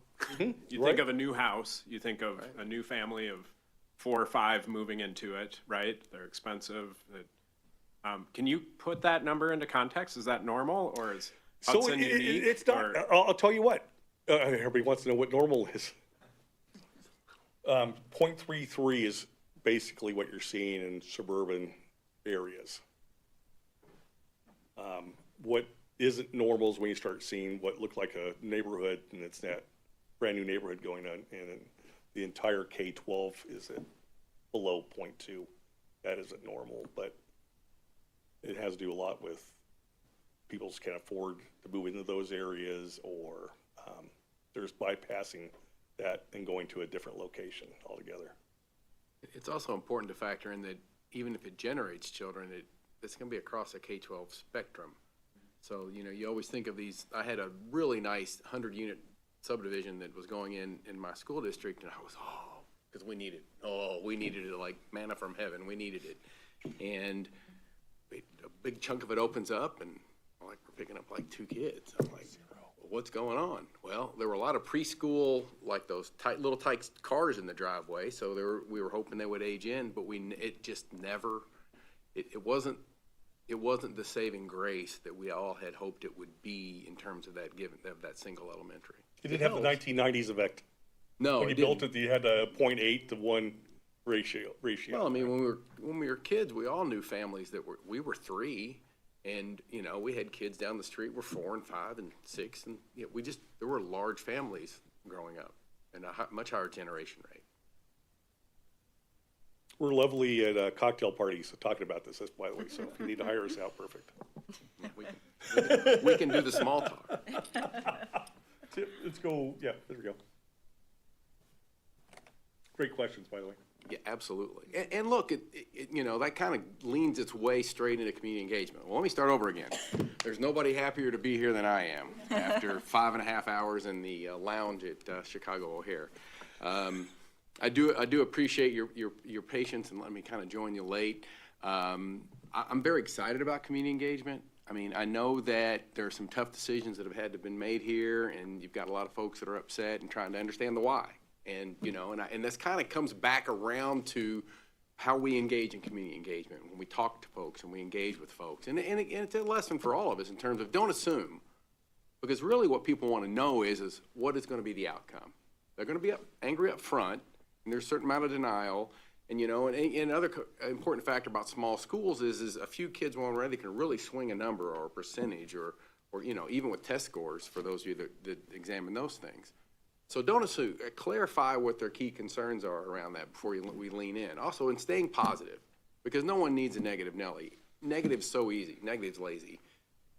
You just got to stay positive and try to frame it and look in terms of what's best for the community and what's best for all kids. We know that this is going to impact some families differently as they go forward. We're going to talk a little bit about that in a little bit. But understanding their angst and acknowledging the emotions, because change is hard, and people. Really importantly, people need to feel heard, and that's the biggest part of our community engagement as we move forward, making sure that we gather insights and concerns from your community. So overall engagement point. So basically, I should just say ditto, because everything you've seen on that screen today, in some form or fashion, is what we're going to share with your community. We're going to talk about it. We're going to drill down into this. Okay, look, here's what it is with the development. I know those numbers are shocking. We have got this three-legged stool, and this is kind of how it works. And you got more kids walking dogs than pushing baby carriages, you know, and having those conversations around where are we now. That was our project initiation, but explaining to folks the reason we're here. And people in your community know why we're here. All right, what do we know, which is kind of what we're talking about today. Where do we want to be, and then we get that community feedback. So we're going to, before we define that best way forward. So the biggest thing is promoting transparency, and it's promoting that accountability so people understand and can quantify the problem for themselves, so they can understand the challenges. Because as the folks that are joining us online, I'm sure tonight, and the conversations we're going to have going forward, it's very important that they understand there's no hidden numbers. You may not like the numbers, but the data is real, and these folks spend an inordinate amount of time making sure that the data is accurate coming in, because it's like baking a cake. You got to make sure you've got the right inputs so you have the right outputs, and we do in this case. And I know that just, when you see that number, you go, we thought it'd be different. You know, we thought it'd be different. So educate and activate community members so we can create these informed decision makers so people can understand, and you'll bring some people around. You know, we're not going to have a kumbaya moment at the end of our community engagement. Well, we might, but doubtful. But we're going to create that, what I call the elevator speech, so people can explain and quantify, because not everybody's going to be able to come to the community engagement. So the folks that do come are going to be some of your folks that are kind of serving those social networks that kind of bring the information back out, shared in the larger community, so that they can help you quantify the problem and explain the problem, the challenges going forward. So framework and process, we'll talk through all this, you know, an engagement practice that is not just about the loudest voices, because we all know who those folks are in the community that are very upset and that type of thing. But in our process, in our procedure, we're going to inform the decision-making criteria, and we're going to understand that meaningful stakeholder engagement impacts final outcomes. So when we share this in this first session, we will share some proposed boundary shifts, and we will gather insights from folks surrounding those boundaries, bring those back, take a look at what we can and can't do, and bring that information forward. What folks have to understand in terms of the boundary analysis is that no decisions are going to be made until after the community input. So everybody, let me clear that, everybody gets a chance to weigh in on this information. because we'll have our community engagement, we'll have public surveys that'll be sent out, folks can weigh into, we'll bring that information in, we'll quantify it, we'll categorize it, and we'll be able to bring that information back to you so you can understand the key concerns of your community. I'm sorry, next. I just say hit it, Tim. Hit it. All right. So some of the common challenges around this are around understanding of the challenges, so that when we do this approach, that we can align the district needs and present all of this information to the school community. Again, transparency and accountability. Similarly, around the shared data and making sure that the entire process to final recommendations, that they understand the process and the procedure behind it, all those ingredients. And we have to be honest about the financial constraints and unrealistic expectations. We have to kind of mention that and kind of lean into that a little bit, because look, you're doing what you have to do as a community board, as a school board, in order to honor your commitment to all of the stakeholders of your school community. And you have a significant number of folks that don't have kids in the schools, may have never had kids in the schools. I mean, in the old days, we used to say it was kind of an 80-20. 20% of your population has a direct tie in that moment to the schools, and 80% doesn't. And all those folks are taxpayers. And so one area I will applaud you, because I'm just a little bit about me. I'm a 30-plus years in public education in Indiana. I was a superintendent during COVID. They like the phrase, call me a recovering superintendent. I still have my I always lead with this. I still have my CDL, so if you guys need somebody to drive the bus, I'm your man. But having said all that, I would applaud you in that you are trying to be out in front of this. The stark reality is that you've got 1,000 empty seats. And your district is a good-sized district, but it's not an enormous district. And so you have to be out in front of that in order to be operationally viable, because your operational dollars are like a jar of Skippy peanut butter. And there's only so many pieces of toast that those dollars can go back to. And you can't go back to the inefficiencies of buildings and operational costs. It's a hole that you can get into. And once you get in the hole, it's almost impossible to get out of. It's a situation where, in creating of equity of access to adequate facilities, involves making sure you create equity and access to school facilities and programs for all your students in the best way possible. And it locks you into that long-term flexibility, so you can understand what you're doing now. The definition of insanity is doing the same thing over and over. So understanding that we're having to take these measures now in order to get out ahead of X, Y, or Z. And then, again, we're going to lead with what's best for students, driven by the sound data, impacted by community input. Here's our challenges. Here's some proposals. What do you think about that? And weigh into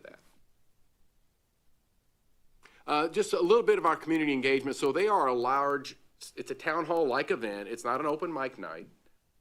We present we share all the data. We have live polling with a program called Poll Everywhere. And those are some components of that. We have a word wall where we have single word, like an area where your district excels, and they'll throw that up and that kind of thing. And then the Poll Everywhere is live polling. It's very much like Who Wants to Be a Millionaire when they live poll the audience. The numbers come up and you can come across and people can weigh in that way. And then once we do that, based on that survey, we'll also send out a community-wide survey to connect further for folks that couldn't be there.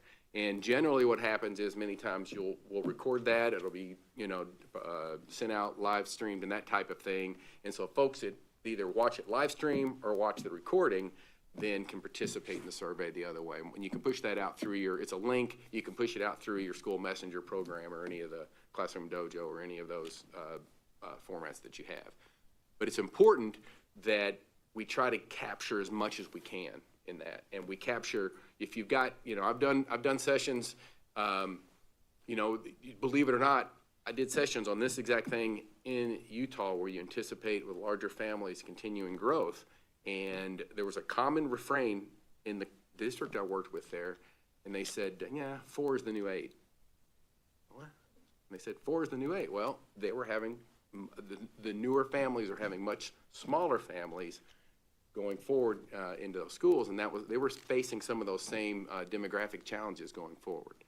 So it's important that we share all this information, we gather all the information. In those sessions, we had up to like 600 people. And so we're able to bring all that and capture all that data and bring it back forward to you. But again, the key element here is that we're gonna share it all, and then everybody gets to weigh in. Everybody has an opportunity. Mr. President? Just with the large-scale town hall events, the 2 dates, so those are going to be the same type of presentation? So we have 2 options for Yes. people to attend? Or- I'm glad you mentioned that. The first one will be a presentation of representative of the work up to that point. Okay, And what we'll do is we'll have maps, we'll show the changes within those maps, we'll have some discussion around those changes. People will be able to weigh into A, B, or C, A and C, that, you know, things that they could, that they can understand, you know, some of the challenges, and some of those challenges are gonna be reflected in this next slide that we're gonna talk about, because you're gonna have homework too, by the way. So the second meeting will be a similar format, sharing some of the same information in terms of the explaining the challenges, but then it will have any of the revisions that we were able to make from that first meeting. We felt like in talking with district leadership, and this is kind of a little different format, we would normally just do just as you'd said. We'd normally come in, roll across 2 or 3 nights, depending on the size of the district, present the same information, come back and gather some insights, and then bring that back to the board. In this case, it was felt that we needed to go to the community, get their insights, come back to the community, they can see the work of that, so they have actually a second opportunity to weigh into those insights, and then bring that in. So you're gonna kind of get an extra layer on that in terms of what's brought back around to district leadership. that's great. And then, maybe you don't know the answer to this yet, but how many boundary options do you usually bring to the first meeting? I will tell you that the last time we did this, we had 3, and they were like, you know, blue, green, and yellow. We Okay. don't number them, or we don't A, B, and C them. Sometimes it'll lend itself to a 4th one, just depending on where the development is and because look, you got those study areas, so you're working off the study areas. I'll be honest with you, sometimes it ends up just being a two option, because that's just the way the math works, and that's what these guys do. That's what these folks do every day, all year round, and have had decades of experience. So, having said that though, if we go to that next slide, this is kind of the driver behind it. And this is kind of where you've got some homework coming forward. And this is also information. So again, some of what you saw on my slides would be shared in a different format with your audience. This will be shared with your audience, and they'll be able to understand kind of how the problem has to be approached. And for you as district leadership, you've also got to take a look at this and decide, well, what's our key drivers behind this? Because you have guiding principles, and you have this kind of this bubble that works around. And I want to stress that these all are in direct conflict with one another in many ways.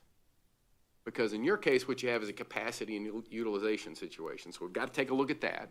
But you also have to consider transportation, because it costs, you know, just shy of $10 a mile to run a bus down the road when you factor all the costs involved. You'd love to minimize impact, but if you do that, what happens 5 years, 10 years down the road if you don't make the big changes today that will ward off the challenges of the future? You've got special populations and demographics and programs and special needs and socioeconomic concerns. You've got natural barriers of the interstate and golf courses and lakes and all those kind of things that roll in. Your feeder patterns are clean here, so it's not a feeder pattern considered, and I'll take that off for our presentation. You never want an island zone. You know, sometimes you'll see these school districts where they just pluck this whole development out here and truck them in because the development came online. This is the school that had the capacity, and they didn't want to impact anyone else in terms of that. So we're not going to have any island zone. And then there's always a conversation around neighborhood schools. And so when you look at your present elementary boundaries, you can see where the density of populations are based on just the size of the elementary zone in order to fill that building. And so those are all the things that kind of weigh into this. And they're almost like the lotto picks when they see the ping pong balls bouncing around, they draw the numbers out. We have to lean into these things, and they have to be balanced to meet the district needs. And we also have to, as we move into this, because people will offer this, the X, Y, and Z, but there's always an unintended consequence that comes around that. So the key to this is that conversation that comes back around the key considerations for your district to make all of your students as whole as possible. And making sure that you don't go through this process again in 5 years. That you answer the questions the first time. Look, you never get credit for the crisis that you avoid, right? I mean, you're taking steps now to avoid a future crisis. Thank you. Nobody's going to give you an attaboy or an attagirl for that, okay? However, the next set of board members will understand that. The next set of district leadership will understand that. So it's important that you make the decisions for all the kids the best way you can with the best information you have at this time. If this is your homework, you're going to have to give this some thought, and I believe you have a meeting come back around on Monday to kind of bounce through some of these. Mr. President? Yes, ma'am. Given you guys are going to do kind of a review of all the data on the 17th, can we record that so that anybody who can't make that meeting but comes to the 23rd can at least watch it and kind of have that opportunity to see that? Are you talking about Sorry, the yeah. 13th? 13th. Yep. I'm pulling, Yep, I'm so making we'll- dates up, sorry. Yeah, no, that's fine. So yes, we can absolutely set up so we have the 13th meeting recorded, and then we can put that online. Thank you. And then they will do a briefer review on the Yeah, we'll try to 27th. pare that down. The challenge I run into with that is there's always those folks that show up, well, I didn't know anything about this. And they show up for the second meeting. So, and I'll apologize for folks that have engaged with us the first time or watched it online, but I also feel very strongly that we have to kind of step, even if I do it in a much more brief fashion or kind of this thing, but there's going to be somebody watching for the first time. There's going to be somebody sitting there for the first time. And I don't want to shortchange those folks. If they took the time to come out and meet with us out of their day, their busy lives, I think it's important that we give them that information. And I think that it's important that when we share the second go-round, you don't want to, curtail expectations necessarily. But the reality is there's only so many ways this pie can be sliced. And so the changes that folks will see at that second one, there may be another one that we've seen, I'll be honest with you, we've had situations where we presented red, gold, and yellow, and the next time we come around, it's orange, purple, and magenta. No, magenta and purple are kind of the same, aren't they? Wouldn't know. But, See what I have to put it with? that folks leaned into a certain thing, had concerns around a certain thing. To be brutally honest, we don't know what we don't know right now. But it was felt that it was important to have the two opportunities to weigh in. Now, people may come away mad after that second meeting because, I wanted them to, again, we've got guiding principles.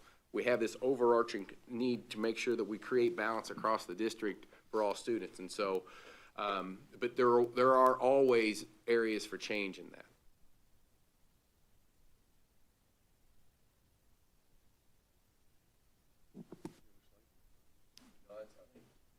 Thank you. Mr. President? Yeah, it is. So you said it's going to be a town hall style and there's going to be some polls.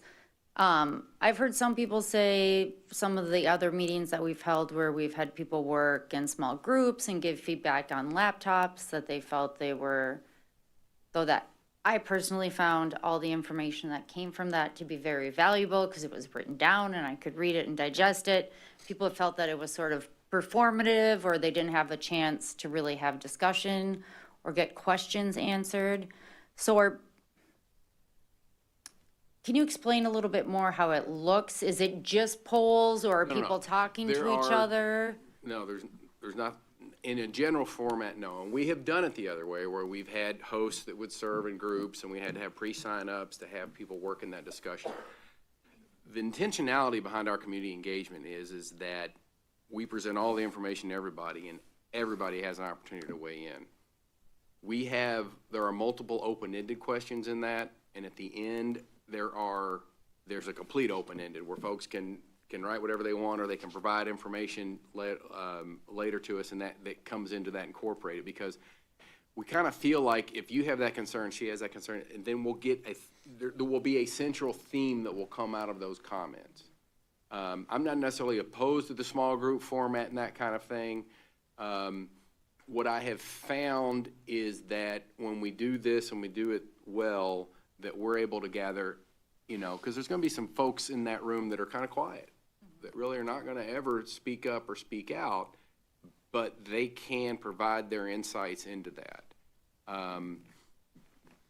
We just want to make sure that everyone has the same ability to participate and contribute.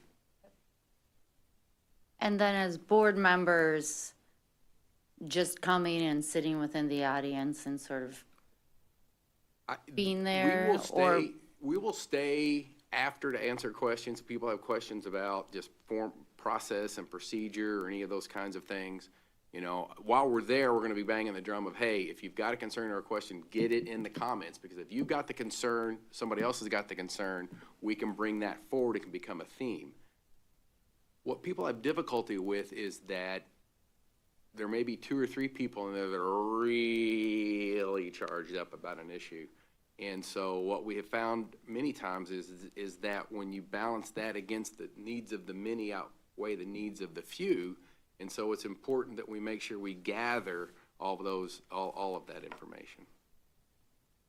Did I answer the question? Mm-hmm. Okay. Sorry, I got going there, and but we'll stick around. Oh, your school board. We've had sessions where it's important. This is an important thing. This is an MGT meeting.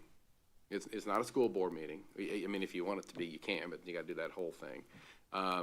So this is an opportunity for folks to come in and speak and contribute and see the information that MGT is bringing forward and see the information that we will be sharing that's a part of our process and procedure before we bring those the final maps, the final recommendations to you, the final scenarios. So we have been situations where folks come and, you know, we're introduced and we point out, yada, yada, wave. And I think that many times it works very well if folks are there. They can speak to folks after the meeting so they can feel heard. Yep. Because if they do want if they want that FaceTime, it's important they get it. But the importance of these community engagements is they're there to gather all of those insights. I'll stick around until midnight to talk to people through the process. And many times you'll get a gathering of 2 or 3 people that kind of step forward and say, hey, you know, did you guys consider X, Y, and Z? Or did you think about this?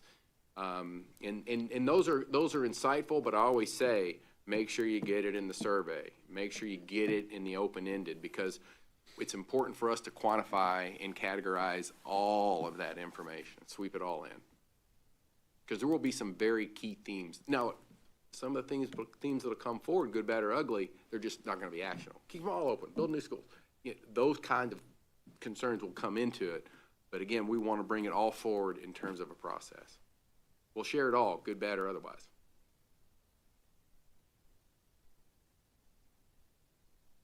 Mr. President, Yes, you ma'am. guys have said, we did boundary lines six years ago. It'll be 7+ years once we redo this one.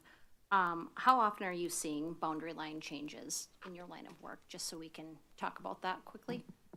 How often do you see it for an existing client? Yep. I used the example earlier, but, sorry.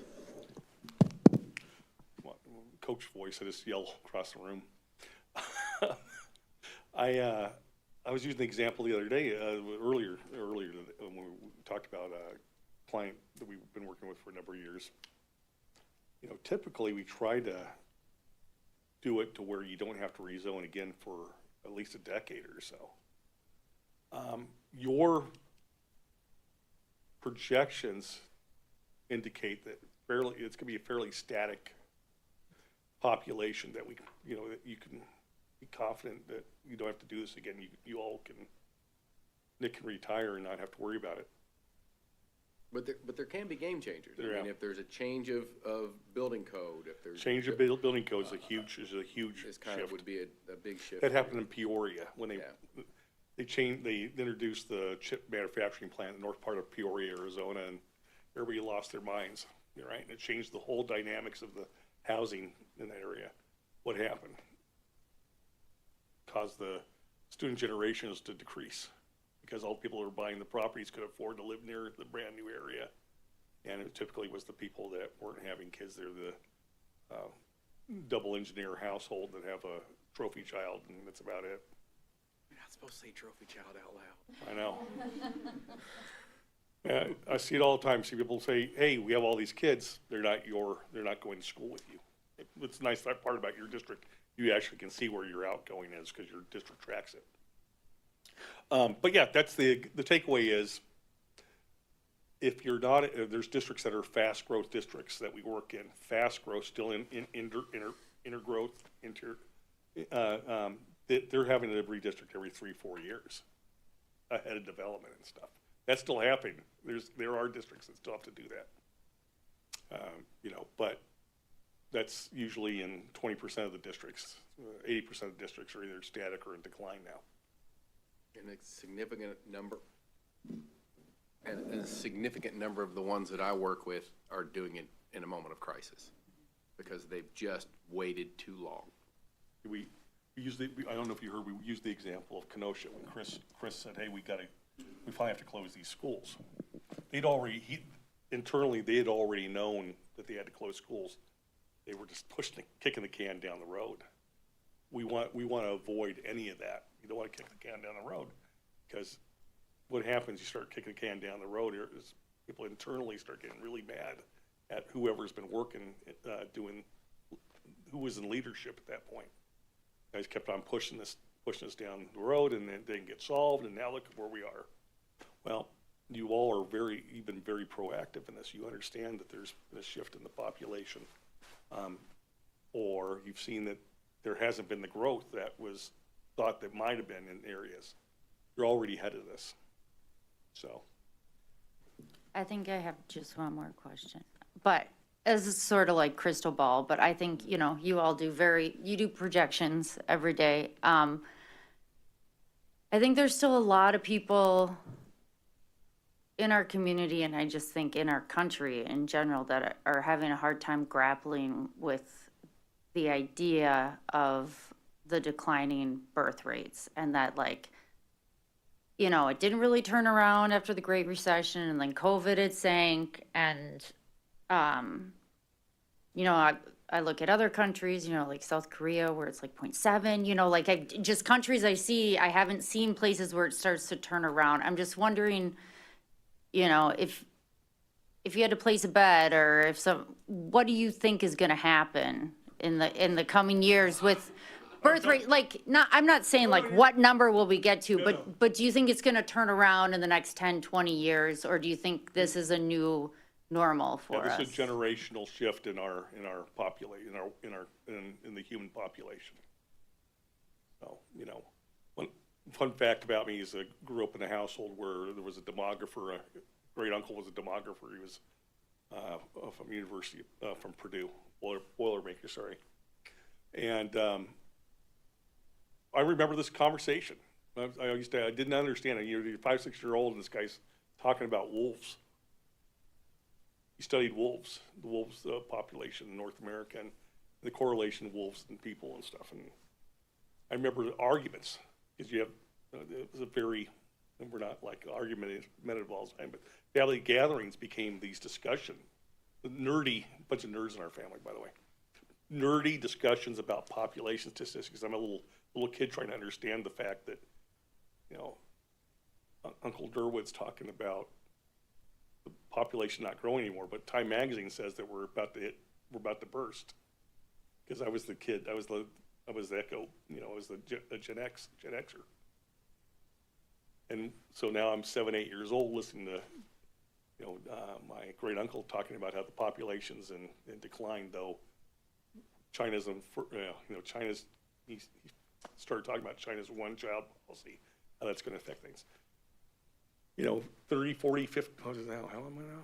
50 years later, these numbers, these things that he was talking about are coming to effect.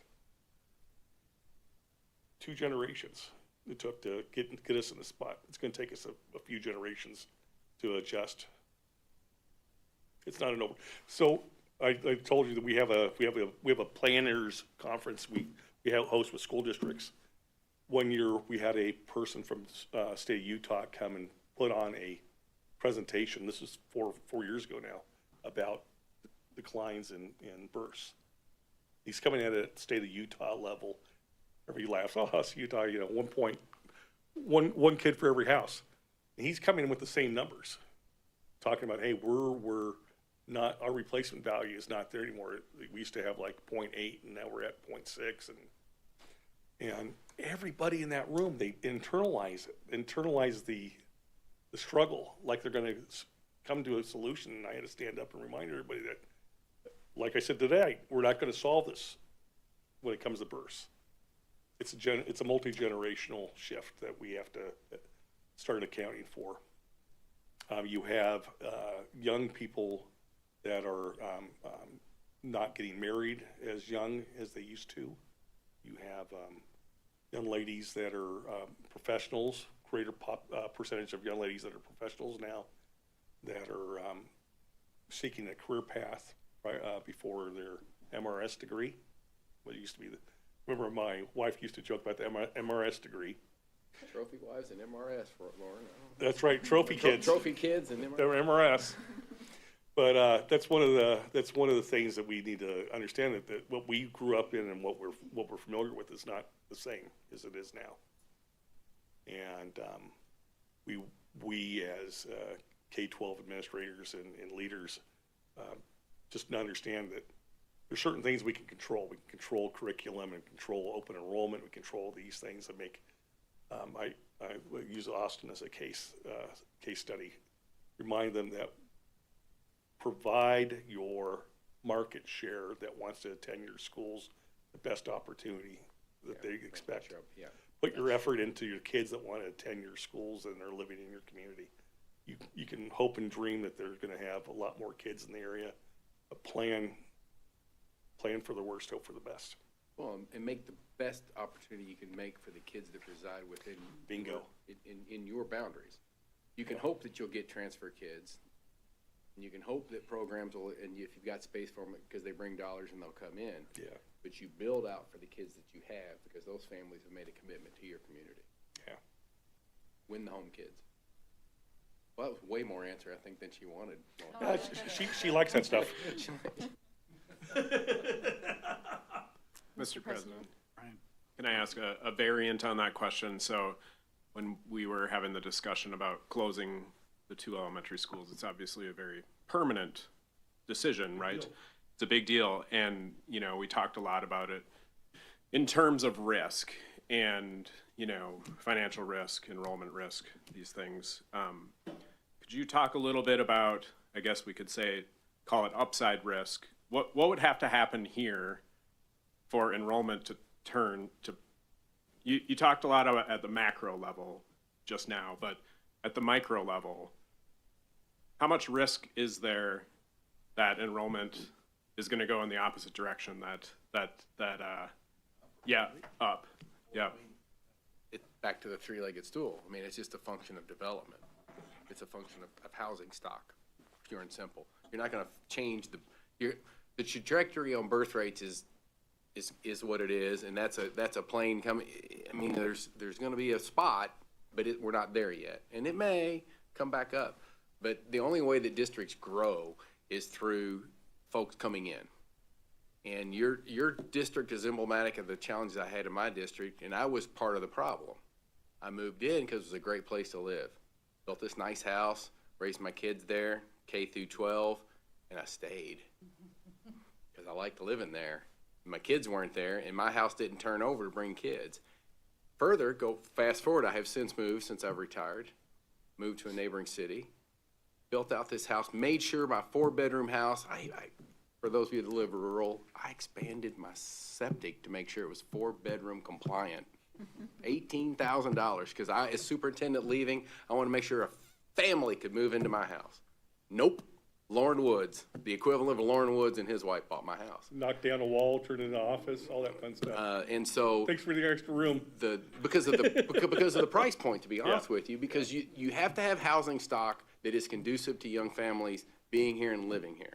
And so there comes a point where your folks begin to age out of homes, and you begin to see that it goes back to that other leg of the mobility, because we've got some districts on the East Coast that are older communities, but there's enough variety of housing stock in there that some younger families can kind of come in and begin to see that turn. Like Manchester City School District in New Hampshire. They had all this redevelopment going on They started seeing this uptick in student populations because they were building, they were repurposing buildings, and they were marketing for families, like value-wise and stuff. The city put the onus on themselves to provide a environment for younger families because they were seeing the exodus. Well, But they have plenty of space to do it. that kind of goes back to your earlier question about how does that all change, and there has to be kind of a different attitude about kids and a different policy around children and the associated costs and supports that go with that. Because most people have decided that a larger family, one kid is tough, two kids is really expensive, and a third kid's out of the question. Like in Brian's case, it'd have to be radical. You'd have to have the township his saying, the townships would have to say, enough. Townships have to say, enough. We're gonna go back and revisit our master planning of how we're aligning this. You know, you don't have to have 3-acre lots, but you can do clover leaves that are isolated so that you still have a rural effect, but you're making more space. There's different ways to go at this. It's easy to say 2 3-acre lots, driveway setbacks 150 feet. You basically just now cornered the market on families that have to make $250,000 or more to live here. And just kind of going back to that, so your projections show us at K5, basically for every 100 houses, it's 13.5 kids. Yeah, 13, yeah. So call it 14 kids. So every 1,000 houses is 140 kids. Yeah, over the six grades. Over the 6 grades. So, I mean, you're talking, and even with our capacity, even with closing buildings, we have 400 plus empty seats. So, I mean, you're really talking 3,000 plus type of houses before based on the same yield rates, before all of a sudden we would start to run out of room. Yeah, because you start having this inward movement. Imagine waking up in the morning and seeing that in your newspaper. I know a lot of people that are probably living here would not like that to happen. Yeah, I think that's kind of the vast majority. I mean, and according to your numbers there's only 12,000 single-family houses in our entire district now. Correct. And the townships are getting to the point where they're pretty built out to start with. Right. There's not much left to annex to the smaller type lots. Correct. Schools generally don't get to be out ahead of that. They get to react to it in terms of student population, housing development, TIF zones, all those kinds of things that come into play. So, Only the big county districts are kind of ahead of the curve because they have some integration with the planning departments within the education systems. right, and there are limits on development as they may impact schools, but generally schools don't get to determine you don't get to determine how the homes are built or what's built or Yeah, in the right let's type be of clear, homes. in this Yeah. area, we do not get to determine That's right. Yeah, it's community not- development, yeah. we don't get to determine housing costs. The three-legged stool we're talking about Right. here, we have no capability, this board or administration, to affect change on any one of these stools. We can create conversation and dialogue in our community. We can and are talking with folks who are in charge of community development plans and things of that nature to say, what can we do? Those are all important conversations, but unfortunately, we're just in a reaction mode and we are You are, but- reacting to the data that's in But front there's of a, us. I don't want us to leave this on Norm's negative blah blah. If you look at your trajectory, you're gonna stabilize. And you're gonna stabilize in a pretty good footprint. And you're not gonna be, your buildings aren't gonna be in crisis, and you're gonna be dramatically underutilized. So you've planned for this future that's coming in an adequate manner.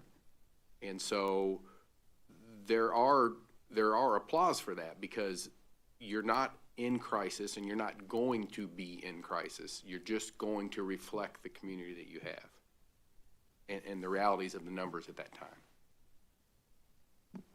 Well, applause would be great, but we have, Mr. President? we have, I'm sorry. I have something before we end here with them.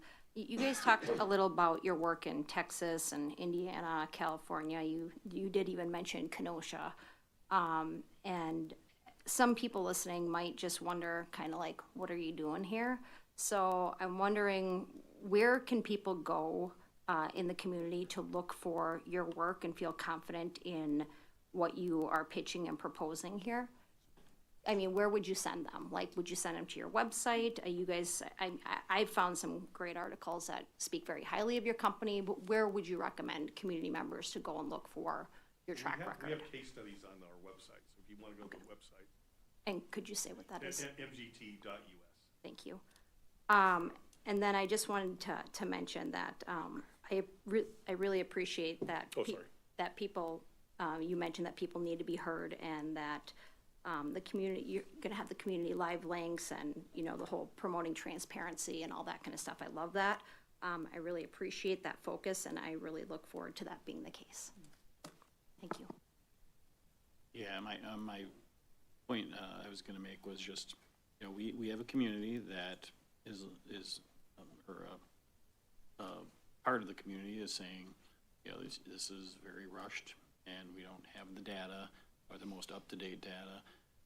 And, you know, from, you know, almost 4 years ago, we had, you know, community engagement where we brought this up. We talked about the challenges, talked about the state funding, talked about needing legislators to be active, talked about the communities doing something to increase affordable housing. So, and at the time, thought, well, we're making some points here. People are starting to understand, you know, but we're still, and I just say, because I don't expect everybody to buy in, you know, one thing I've noticed while researching other districts that are going through this, or have gone through this, is that it's a very common theme, you know, mistrust, too fast. You know, so that's, and you know, data, how it's presented, how it's, so I agree with what everyone has said about the process and Aaron, but, you know, I look forward to a very solid engagement effort, but that's going to be one of the challenges. Heard that these meetings are too close together. There's not enough time to, you know, absorb the information and make good decisions. So those are just some of the challenges. And I don't want to end it on something like that. Sorry. Well, yes. If anybody would like to bail me out, that would be great. Give you an out with a positive. You just. So moving into next week, what would you like from the board prior to next, you know, by the time they get done next Monday, so that we can send you those parameters or guiding principles? Well, this is regarding your part, Well, it's really, it's really about the guiding principles. for you in terms of what your Well, I just need to, mechanisms behind it. yeah, we just need to, you know, you have people, well, let's say, school safety, and they'll use like catch phrases, school safety, closest to school. What happens is that there's dozens and dozens of terms people will use. What ends up happening is that we tend to align as we're working together and figuring out the top three things. They all seem to align with those things. Closest to schools, school safety, walk distance. Those are all safety related issues. And then balance the population and making sure it's equitable for everybody. That's another one, right? So to his point, though, taking a look at those, understanding the guiding principles around that, and coming back with what you perceive as a board as your key drivers behind that. I mean, some of it's, you know, capacity utilization is one of those things, but are there other factors in there that we need to consider as we move forward in this analysis? Again, it's going to play off of one another. It just is it's a complete yin and yang when you begin pulling on that. Yeah, and it's not about, we have a colleague that helps, and he does this work with us, and, you know, he really is adamant. He really he doesn't talk about dollars and cents. It's not about dollars and cents. It's about population, making sure that we're being effective in providing opportunities for the kids. Of course, money things will happen with money as you take two schools offline, and of course that happens. That's not the underlying part. The underlying part is goes back to that story shared with being a person in a school that was under-enrolled. And even as a elementary age kid, even though I was kind of dialed in with parents and education, my mom and education, realizing, oh, yeah, we were not getting everything some of the other schools in the district were getting, because just operationally, that was just the way it was, you know.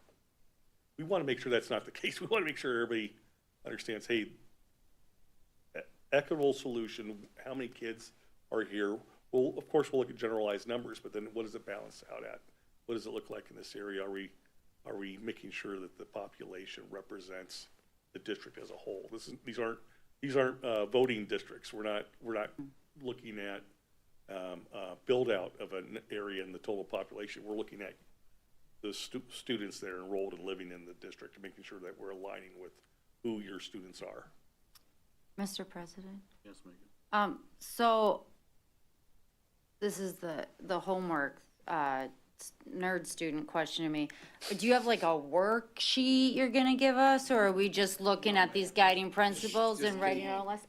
I'm just wondering, No, like, just- to start As a brainstorming. group consensus around, I do think you Sorry, should give as Megan a a group, worksheet. Yes, yeah, I understand. definitely. 3-page paper, Megan, single spaced. and you get to be, and it's group work, and you're the leader. Yeah. No, just share back with district leadership about, you know, your concerns and key drivers behind this, things you'd like for, as a collective group, you'd like for us to consider as we move forward. If that, some of it's pretty low-hanging fruit in terms of capacity and utilization, that's why we're here. But if you've got some key drivers around student populations that we need to be aware of, some key drivers around transportation, specific things that come into that out of those 7 or 8 items that are there, what are the, you know, the key drivers in the guiding principles that you see that we should consider going forward, knowing that none of them can hold sway over the entire process. All of them will have to be balanced in some form or fashion, other than feeder patterns. As well as an easy feeder pattern. Yeah, this one's. And we'll work through a consensus building exercise Yeah. just based on those 8 circles, actually about 7, because we won't do feeder patterns to basically say, okay, here's the board's parameters around these different areas. And some of them are gonna be pretty natural. I mean, they are what they are. Obviously, we don't want islands. We're not gonna have to spend a whole lot of time on some of them and others. So, and I think the other piece, and as we talked with the team, some people say, how quickly can you turn this around? We watched them do it in real time when they started to, the cabin team and they started to show us, this is how our software works. They basically just pick different zones, whatever you guys called those planning zones, and then they hit, you know, kind of redo, and all of a sudden, it tells you how many 3rd graders now are at EP Rock, and how many 4th graders, and how many 5th graders, and they can make those changes very, very quickly. Good point on, I'm glad you brought that up, about that, you know, they're gonna spin it around too fast. They're not gonna consider this. The hard work's done on the front end of this. Getting the inputs, getting the information, locating the students, creating the study zones, making sure that your data is clean, that all your ingredients you're bringing into this cake, that's the hard work. And there have been, we applaud your district, and we've gotten good, clean data from you. There are some places where we're months in cleaning up the information. So the fact that we got good, clean data up front that we could bring into this process, then it is just a function of running the software and saying, and looking at neighborhoods and drawing those lines. Thank you for your work, Maya. Yeah, that. Calm down, Maya. You need to not talk so much. Individual questions. Okay, you mean not go on with the, We'll do a recess before we go on to this. okay, all right, that's it. Is it, are we C or no? Well, yeah, we can go into, we can hit on C. There's not much new on C. I mean, this is the biggest thing Right, with C, but, you know, the next thing we have on our agenda, and it's just a brief update, we did send out the staffing survey. I don't know if Andrew wants to give a brief update, and then we'll take a quick recess before we go into closed session. Yep, so we sent out the staffing survey to both the affected certified staff groups as well as our support staff, all of our support staff. And as of tonight, the survey closed, both surveys closed, and we have 230 239 support staff and 244 teachers that completed those surveys. So 483. I'm sure we'll have a few more stragglers come in overnight, and then we'll turn that survey off. And then we really start the tough work from there, where we start analyzing, reading all the information. I'm already sorting and filtering the different pieces so that we can make it as accessible as possible for all of our leadership teams. And then we're meeting both the subgroups of the support staff staffing committee and the certified staff staffing committee on December 15th. So we have those scheduled, and we're going to keep plugging ahead. Okay. Bonnie has some. Yeah, and I think the operations committee and the logistics committee, we've also had a few meetings to start that process. So the principals are currently working on doing layouts of all their buildings, designating where classrooms will be next year, and then we're doing inventory of all the furniture and I think so those conversations have started. And Dustin and IT are also working with contracts to see the contracts that we have to adjust based on the reduction of sites. So that work has started as well. I can share quick. We had a group of special ed teachers meet specific to transition planning for students with disabilities. We are meeting again tomorrow night after school to finalize some of those plans to share out with the larger group, then start sharing with families. So you'll see a lot more information to come soon as we have round 2 tomorrow night. Then the group that is meeting about, we have a meeting for, with the elementary principals and to figure out the larger size of the group that is going to work on showcasing what's cool in our schools. And then also what we can do to honor the history and traditions of the 2 schools that are being closed. And we anticipate that that will include not just staff and families, but also community members. And actually, we've had some community members already reach out. Any questions? Mr. President, I'm just wondering if we'll be able to see the themes of that survey that you sent out as a board? The staff survey?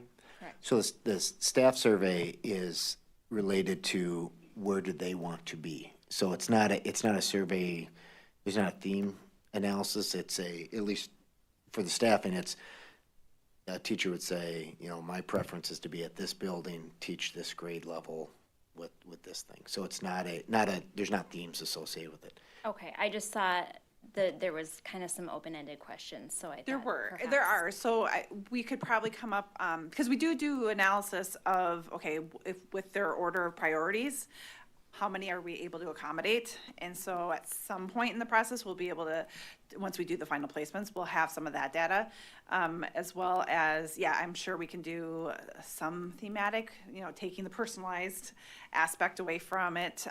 Just reading some of the comments already, there's a lot of passion for their placements and that a lot of things are considered. And so, we can try to work on something to give you guys a flavor of the information. There's no shortage of sharing, I would say. Just trying to fit it all in a document. I think they're very comfortable with letting us know, what they think is important as we're moving forward and making decisions. Very good, thank you. Just with the survey, so this was sent to the 4K through 5 teachers, and then was it sent to those staff who are considered K through 12? Yes, it as was. well? Yep. In art and PE or Art, certain music, things? we have Okay. special ed, SLPs, school psychs, counselors, social workers, defined in the handbook, which we also included within our FAQ document that was produced. So that all of that information was there. And then support staff, it was all support staff, even the district-wide or like district office staff. We had a lot of questions about that pop up as well. But we sent it out to that full group, and then certainly encouraged them and had their supervisors encourage them to complete the survey as well. Okay, thank you. We'll go into a recess for 10 minutes and then come back and we'll entertain a motion to go into closed session.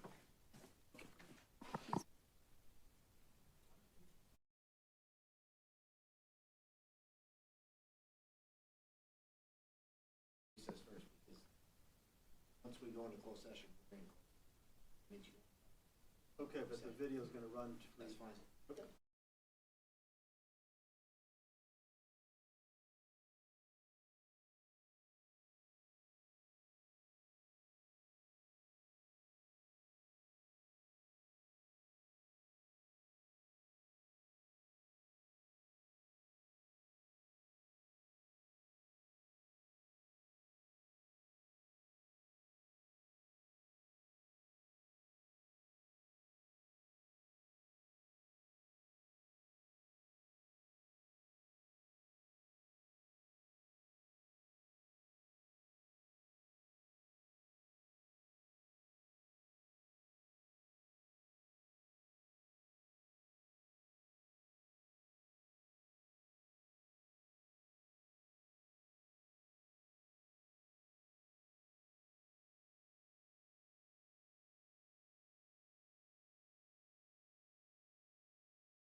Do I have a second? A second. Second from Maria.